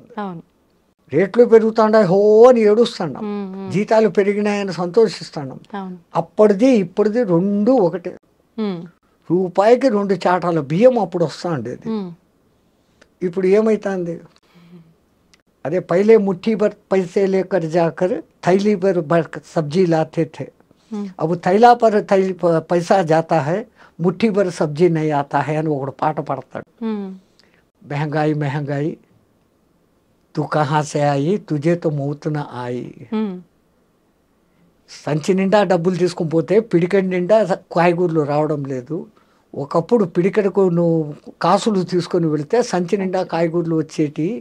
మెహంగాయి, అధిక ధరలు, నువ్వు ఎక్కడి నుంచి వచ్చావు, నీకు సావు రాదేమే అని పాడతాడు ఒకడు ఒక సినిమాలో. ఆ కవి ఎంత ఊహించి ఎంత అద్భుతంగా రాశాడు. కవి అంటేనే భవిష్యత్తును దర్శించేవాడు. ఆ సినిమా ఎప్పుడో ఇప్పటికి 30-40 ఏళ్ల కింద వచ్చింది. అది అవునా? ఇప్పుడు అట్లాంటి సినిమాలు లేవు, మంచి సందేశాన్ని ఇచ్చే సినిమాలు లేవు. మంచి సందేశం అన్నారు కాబట్టి స్వామీజీ, ఇప్పుడు ఈ మధ్యకాలంలో మన పురాణాలకు సంబంధించి, మహాభారతాలు, ఈ గ్రంథాలకు సంబంధించి చాలా సీరియల్స్ వస్తున్నాయి కదా, అవి చూడడం వల్ల మనకు నిజంగా మంచి జ్ఞానం. సీరియల్ను కూడా వక్రించి రాస్తాండారే. ఆ సాయిబాబా కథలోనే వస్తాండే. సాయిబాబా చరిత్రలో ఎక్కడైనా ఉన్నాయా అవి? అంటే వాళ్ళ ఉద్దేశం మంచిది. సాయిబాబా మహత్తు ఇట్లా కూడా ఉంటుంది అనేసి ఒక్కొక్క ఎపిసోడ్లో చూపిస్తాడు. కానీ శివుని పట్ల చూపించే కొన్ని పురాణాలు ఉంటాయి, వాడి ముఖమే శివుని ముఖం లాగా ఉండదు. ఏందో రావణాసురుడు శివుని కోసం బంగారు భవనం కట్టించాడంట, వీళ్ళు గృహప్రవేశం చేశారంట. అది ఏందది? పురాణాన్ని వక్రిస్తూ తీయకూడదు. అట్లా చేస్తా అంటే గవర్నమెంట్ చర్యలు తీసుకోవాలి. అది తీసుకోవడం లే. ఏమంటే స్వతంత్రం, నా ఇష్టం వచ్చినట్టు నేను చేస్తాను, తీస్తాను. ఈ వ్యవస్థ మారాలమ్మా. దేశం బాగుపడాలంటే కొంచెం దండా ఉఠానా పడేగా. మనవి సనాతన ధర్మం ఇది. దీన్ని వక్రీకరించినోడికి జైలు శిక్ష అని ఏంటి? ఇట్లాంటి చెత్త సినిమాలన్నీ వస్తాయా? హిందూ ధర్మంలో మాత్రమే కొన్ని కోట్ల దేవతలుగా ఆరాధిస్తుంటాం, కానీ భగవంతుడు ఒక్కడే అని కూడా మళ్ళీ చెప్తూ ఉంటారు. ఎందుకు ఇన్ని కోట్ల దేవతలుగా ఆరాధించాలంటారు? రాష్ట్రపతి మనకు సర్వ దేశాధ్యక్షుడు, సర్వ సైన్యాధ్యక్షుడు. వాడు ఒక్కడే పరిపాలిస్తాడా? వాడు ఏం చేస్తాడు? స్టేట్కి ఒక గవర్నర్ను పెడతాడు. ఒక్క గవర్నర్నే స్టేట్ని అంతా చూస్తాడా? ఆ గవర్నర్ ఏం చేస్తాడు, జిల్లాకు ఒక కలెక్టర్ను పెడతాడు. ఆ జిల్లానంతా కలెక్టర్ చూస్తాడా? ఆ కలెక్టర్ కింద BRO, VRO, village development officer, వాడెవడో ఇంకోటి అదేమో ఉంటారు. ఇన్ని స్టేజ్లు ఉండి వాళ్ళ కింద మళ్ళీ అసిస్టెంట్లు ఉన్నప్పుడు ఈ వ్యవస్థ సక్రమంగా నడుస్తుంది.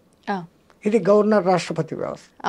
అట్లాగనే ప్రధానమంత్రి, రాష్ట్రంలో ముఖ్యమంత్రి, మళ్ళీ పంచాయతీరాజ్, మండల అధ్యక్ష, సంథింగ్ ఇన్ని విభాగాలు ఉంటేనే ఇంతమందిని చూసుకోగలుగుతాను.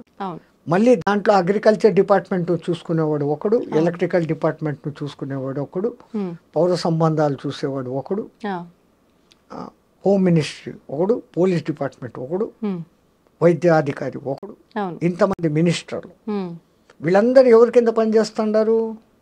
ముఖ్యమంత్రి లేదు ప్రధానమంత్రి. స్టేట్లో వీనికి 60-70 మంది మంత్రులు ఉంటే, సెంట్రల్లో 150-170 మంది ఉంటే తప్ప అన్ని శాఖల సమన్వయం జరగట్లేదు. వీళ్ళన్ని మీద కమాండ్ ఆయనదే. బట్ అన్నిటినీ ఆయన ఒక్కడు చూడలేడు కదా. అలాగా ఆ పరమాత్ముడు ఏకానేకో హమస్మే. నీకు విఘ్నాలు ఉన్నాయి, గణపతిని పూజించుకో. నీకు శుభం కావాలా, శంకరుడు, శుభం చేయించుకోడు శంకరుడు, వాడిని చూసుకో.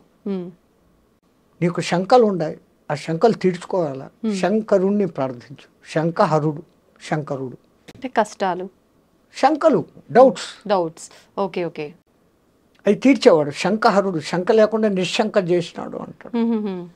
సో అట్లాగనే విష్ణు సర్వం వ్యాపించి ఉన్నవాడు. వాళ్ళు అర్థాలతో పెట్టారు. విష్ణు సహస్రనామం దేంతో మొదలవుతుంది? ఆ ఒక్క మొదటి పాదంలోనే విశ్వం విష్ణు వషట్కారో భూతభవ్య భవత్ ప్రభు భూతాత్మ పూతాత్మ అనేసి మొదలవుతాయి. విశ్వం అంటే entire universe along with so many galaxies, crores of galaxies. దీనిలో అంతటిని విష్ణు వ్యాపించి ఉన్నవాడు. అన్నిటినీ వషట్ తన కంట్రోల్లో పెట్టుకున్నాడు. విష్ణు విశ్వం విష్ణు వషట్కారో భూత భవ్య భవత్ ప్రభు. ముందు ఉన్నవాడు, రాబోయేవాడు, ఇప్పుడు ఉన్నవాడు, అంతా నువ్వే. అవి ఒక్క దాంట్లోనే అంతటి అర్థము. ఆ మీనింగ్స్ తెలుసుకుంటే ఉన్నది ఒకడే అన్న సంగతి తెలుస్తుంది. అట్లాగనే శాంతాకారం భుజగశయనం పద్మనాభం సురేశం విశ్వాకారం గగన సదృశం మేఘవర్ణం శుభాంగం లక్ష్మీకాంతం కమలనయనం యోగి హృద్యానగమ్యం వందే విష్ణు భవభయహరం సర్వలోకైకనాథం. యోగి హృదయానగమ్యం, ఓది హృదయంలో వానికి గమ్యాన్ని చూపించేవాడు. శాంతాకారం, యూనివర్స్ మొదలు కాకముందు బిగ్ బ్యాంగ్ అని వీడి ఇంగ్లీష్ వాడు అంటాడే, దానికి ముందు స్థితి ఏంటి? సర్వం శాంతం. ఆ శాంతములో ఒక అలజడి కలిగింది. భుజగ శయనం, అక్కడ సృష్టి ఆరంభమైంది. మూమెంట్ ఆడుతుంది. శాంతాకారం భుజగ శయనం. ఎంతెంత ప్రతి దాని వెనకల అర్థాలు ఉన్నాయి తల్లి. మనోళ్ళు ఊరికే పాడి పొగళ్ళే. నీకు ఆ భావన కలగాల. దీన్ని అంతా నడుపుతున్న శక్తి ఒకటి ఉంది, దాన్ని మనం పరబ్రహ్మం అన్నాం. అది నా స్త్రీ, నా పురుష, నా నపుంసక. అది ఏది కాదు. దానికి నిర్గుణం, నిరంజనం, నిర్వికారం, నిర్వికల్పం, నిత్యం, సత్యం, ఇన్ని నికారాలు పెట్టుకొని ఉంది. దాన్ని ఎవడు పట్టుకోవాలా? అది నీ బుర్రకెక్కదని దాన్ని ఒక లైన్లోకి తెచ్చుకునేకి స్త్రీగా ఊహిస్తే లలిత, పురుషుడుగా ఊహిస్తే విష్ణువు శివుడు. పాపం పుట్టించిన బ్రహ్మకుడు ఏమీ విలువ లేదు. వాడు పుట్టించి ఇడిచిపెట్టాడు. నీ బతుకు నువ్వు బతుకు, నీకు దారి ఉంది, ఈ దారి ఉంది, ఈ దారి ఉంది. ఇంకా తిట్టుకుంటారు బ్రహ్మన్, తలరాత రాసేసాడు ఇలా. వాడేం రాయలే, మన రాతను మనమే రాసుకుంటాం. అంతే అంటారా? నీకు ఏమి ఇవ్వబడిందో దాన్ని తీసుకోకుండా పరువుల దాని మీద ఆశపడతా ఉండవు. అందుకే ఈశావాస ఉపనిషత్తు మొదలు కావడమే ఆ శ్లోకంతో. ఈశావాసమిదం జగం జగత్యాం జగత్తేన తెక్కేన బుందీజా మా గృత కచ్చిత్ కిత్తనం. ఈ జగతంతా ఈశ్వరుడిది. నిన్ను ఇక్కడికి నీకు ఇవ్వబడింది అనుభవించమని పంపించాడు. నీకు ఇవ్వబడింది తీసుకొని నువ్వు అనుభవించి సుఖంగా పో, పరుల ధనము ఆశించకు. ఎంత అర్థవంతంగా మొత్తం 108 ఉపనిషత్తులలో మొట్టమొదటి ఉపనిషత్తు ఈశావాస్య ఉపనిషత్తు. ఈ మాట చెప్తా ఉంది. ప్రతి దాని వెనకల పరమ సత్యాన్ని, ఒరే నువ్వు ఇది కాదు అది అన్న సంగతిని బోధిస్తూనే ఉన్నారు. మనం ఆ అర్థాల్లో తీసుకోవడం లేదు. భగవద్గీత నాకు కంఠోపాఠం అందరూ చెప్తారు. భగవద్గీత ఏ భావంతో నువ్వు కూర్చొని అంత భయభక్తులతో చదివితే నీకు ఆ భావం దాంట్లో గోచరిస్తుంది. ఆయన మహానుభావుడు ఎంత ప్లాన్డ్గా రాసినాడు. ముందు అర్జున విషాద యోగం. ఒక ఆయన నన్ను అడిగాడు, విషాదం కూడా ఒక యోగమా అని. అయినా అసలు అర్జున విషాద యోగం మొదలు కావడం ఎక్కడి నుంచి మొదలవుతుంది? ధృతరాష్ట్ర ఉవాచ. మొదట గుడ్డోడు అడుగుతాడు. గుడ్డోడు అంటే అజ్ఞాని. వానికి జ్ఞానం చెప్పగలిగిన వాడు సర్వ విషయాన్ జయ సంజయ ఆడు చెప్తాడు. అంటే ఎంత ప్లాన్డ్గా రాసినాడు ఆ మహానుభావుడు వాసుడు. మొదటి శ్లోకం ఏమొస్తుంది? ధర్మక్షేత్రే కురుక్షేత్రే సమావేత మామక పాండవ కిమకుర్వత సంజయ. వాడిది ఒక్కటే ప్రశ్న. అజ్ఞాని వేసిన ఒక్క ప్రశ్నకు సుజ్ఞాని వానికి జ్ఞానం ఇచ్చేదానికి చెప్పాల్సిన సమాధానాలు ఈ 699 శ్లోకాలు. దీంట్లో కృష్ణ ఉవాచలు కొన్ని, అర్జున ఉవాచలు కొన్ని, సంజయ ఉవాచలు కొన్ని. ఇవన్నీ పోతే కృష్ణుడు మాత్రమే చెప్పినటివి కొన్ని 100, 500, 600 శ్లోకాలు. ఆ భగవద్గీతలోనే మనం అర్థం చేసుకోలేక వస్తున్నాం. మొదటి ఇప్పుడు నేను చెప్పాను, ధర్మక్షేత్రే కురుక్షేత్రే సమవేత మామక పాండవ కిమకుర్వత సంజయ అని. ఆ మొదటి శ్లోకంలోనే మొత్తం భగవద్గీత సారమంతా ఆయన నిబిడి గుర్తించి చెప్పాడు. ధర్మ అనే పదంతో మొదలైంది, కిమకుర్వత సంజయ అనే మాటతో అంతమైంది. ధర్మ జయ. ఎక్కడ ధర్మం ఉంటుందో అక్కడ జయం ఉంటుంది. అట్లాగనే భగవద్గీతలో చిట్ట చివరి శ్లోకం, ఎత్ర పార్థో ధనుర్ధర ఎత్ర కృష్ణుది తత్ర శ్రీ విజయ నీతిర్మతి మమ అనే వర్డ్తో ఎండ్ అవుతుంది. మమ ధర్మ తిరగదిప్పుది.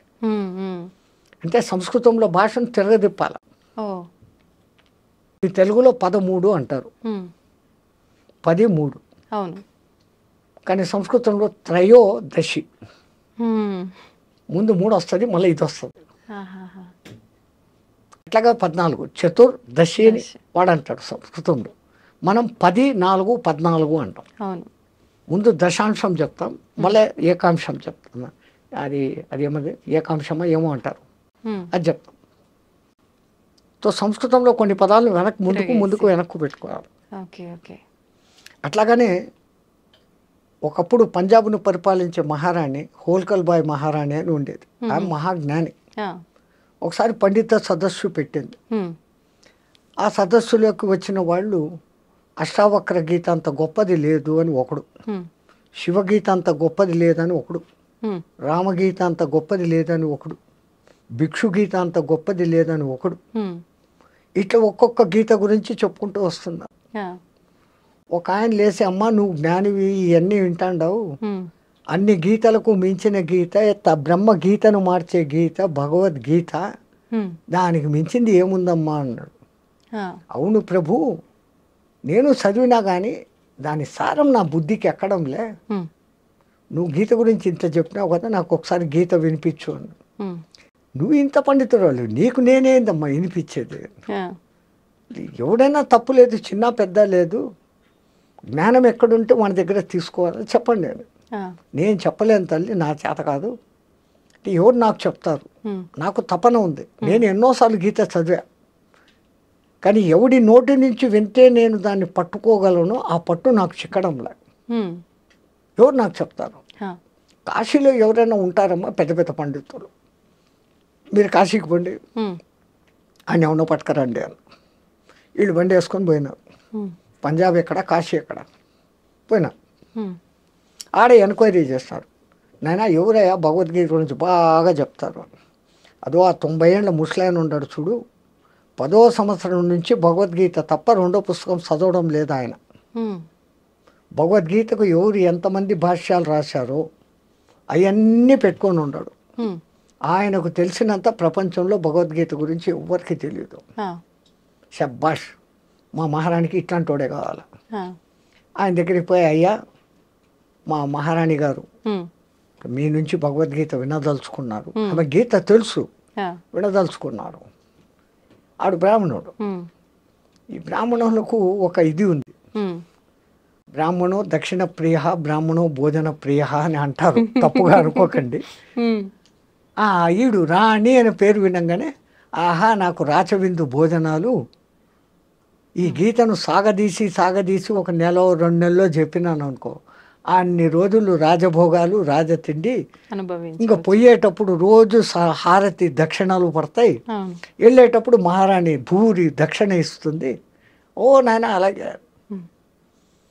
వీడు బండిలో వీడికి తీసుకొని వచ్చి దింపారు. ఒక 20 రోజులు బండిలో వేసుకొని వచ్చి ఆయన దింపేటప్పుడు దిగినాక చెప్పారు, రేపు పొద్దున మీరు గీత చెప్పే ముందరా బాగా ఆలోచించుకొని చెప్పండి, ఆమె కూడా మహా పండితురాలు అన్నారు. ఈ గుండెల్లో రాయబడింది.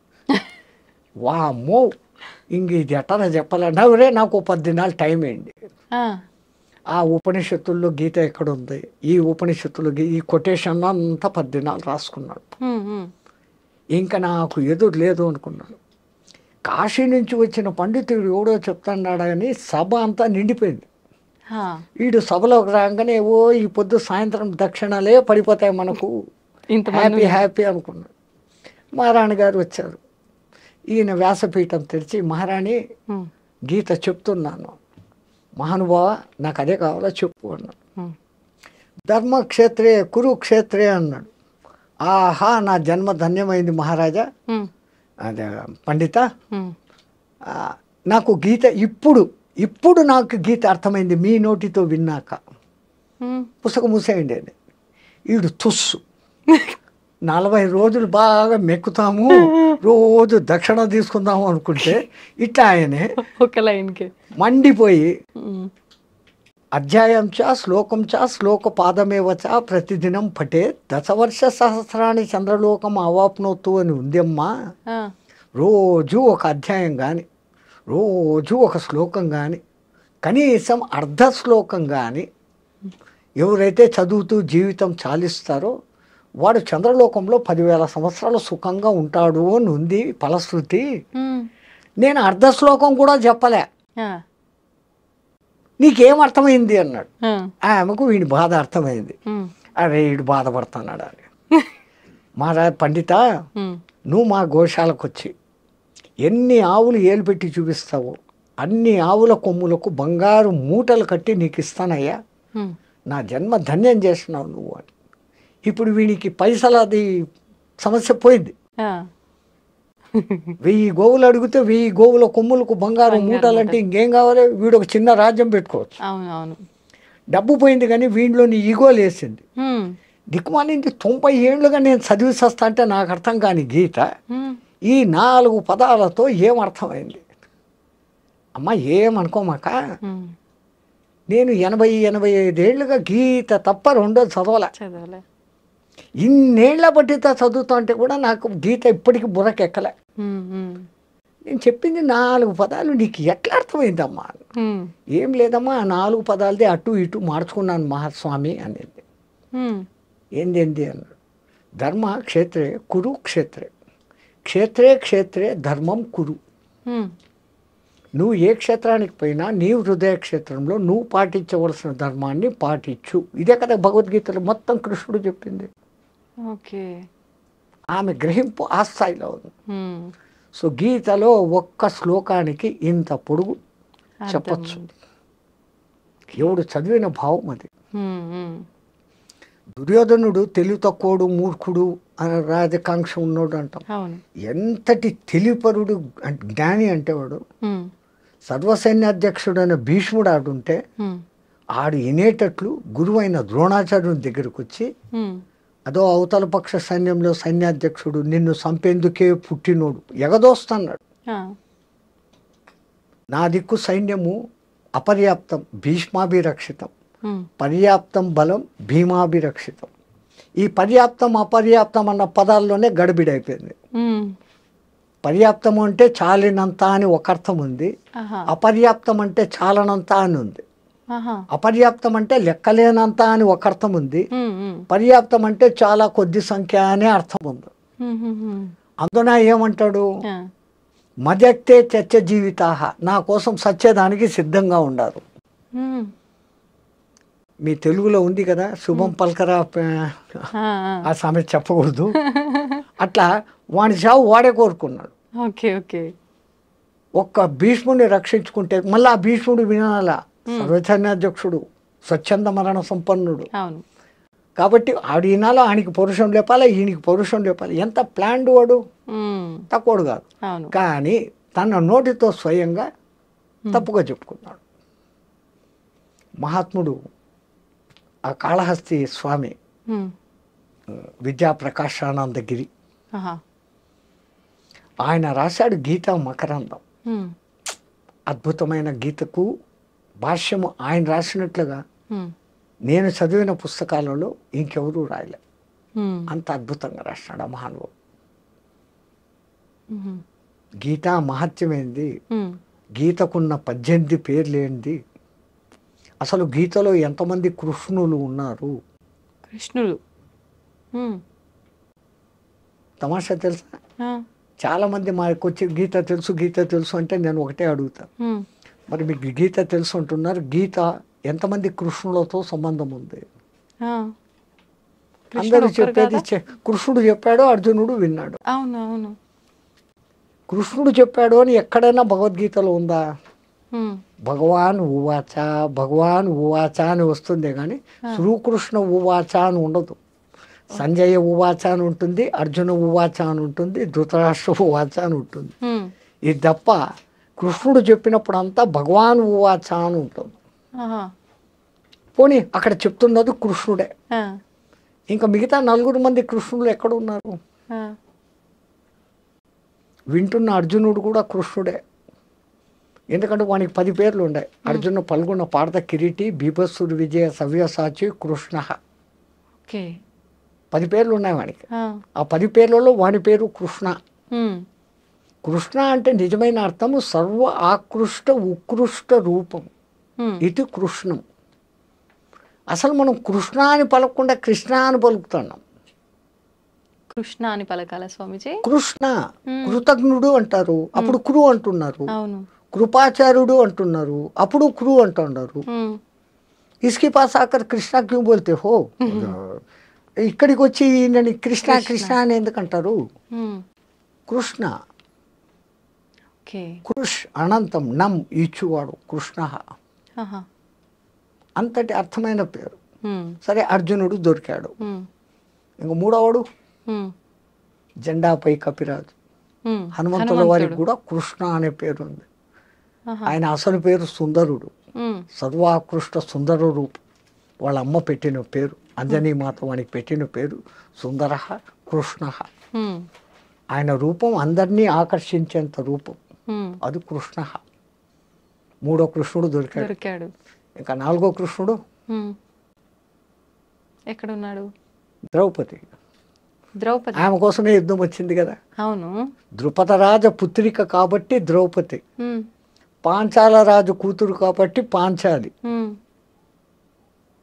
కానీ యజ్ఞంలో పుట్టినప్పుడు ఆ దేవుడు ఆమెకు పెట్టిన పేరు కృష్ణ. ద్రుపద మహారాజు ద్రోణాచార్యుని చంపేదాని కోసం యజ్ఞం చేస్తాడు. అర్జునుడిని పెండ్లాడగలిగినటువంటి కూతురు కావాలని యజ్ఞం చేస్తాడు. అప్పుడు ఆ యజ్ఞ పురుషుడు ఆయన యజ్ఞానికి మెచ్చుకొని, ఇందా కృష్ణ, ఈ కృష్ణను నీకు ఇస్తున్నాను, ఆ దుష్టద్యుమ్ముని నీకు ఇస్తున్నాను, వాడు చంపుతాడు ద్రోణాచార్యుడిని అని ఇచ్చాడు. అప్పుడు ఆమె అసలు పేరు కృష్ణ. వీళ్ళందరూ దొరికిరు. ఇంకా 5వవాడు ఇంకొకరు రాసిన వ్యాసుడు. ఆయన పేరు వ్యాసుడు కాదు, ఉన్న ఒక్క వేదాన్ని 4గా విభజించి వ్యాసము చేశాడు కాబట్టి వ్యాసుడు అంటాడు. ఆయన అసలు పేరు కృష్ణద్వైపాయనుడు. పరాశరుడు సత్యవతులకు 2 నదుల మధ్య చీకటిలో జన్మించినవాడు. కృష్ణ నలుపు, ద్వైపాయన, రెండు ఒడ్డుల మధ్య పుట్టినవాడు కృష్ణ ద్వైపాయనుడు. Okay okay. భగవద్గీత ఎట్లా అర్థం చేసుకుంటూ పోతే అట్లా పోతుంది.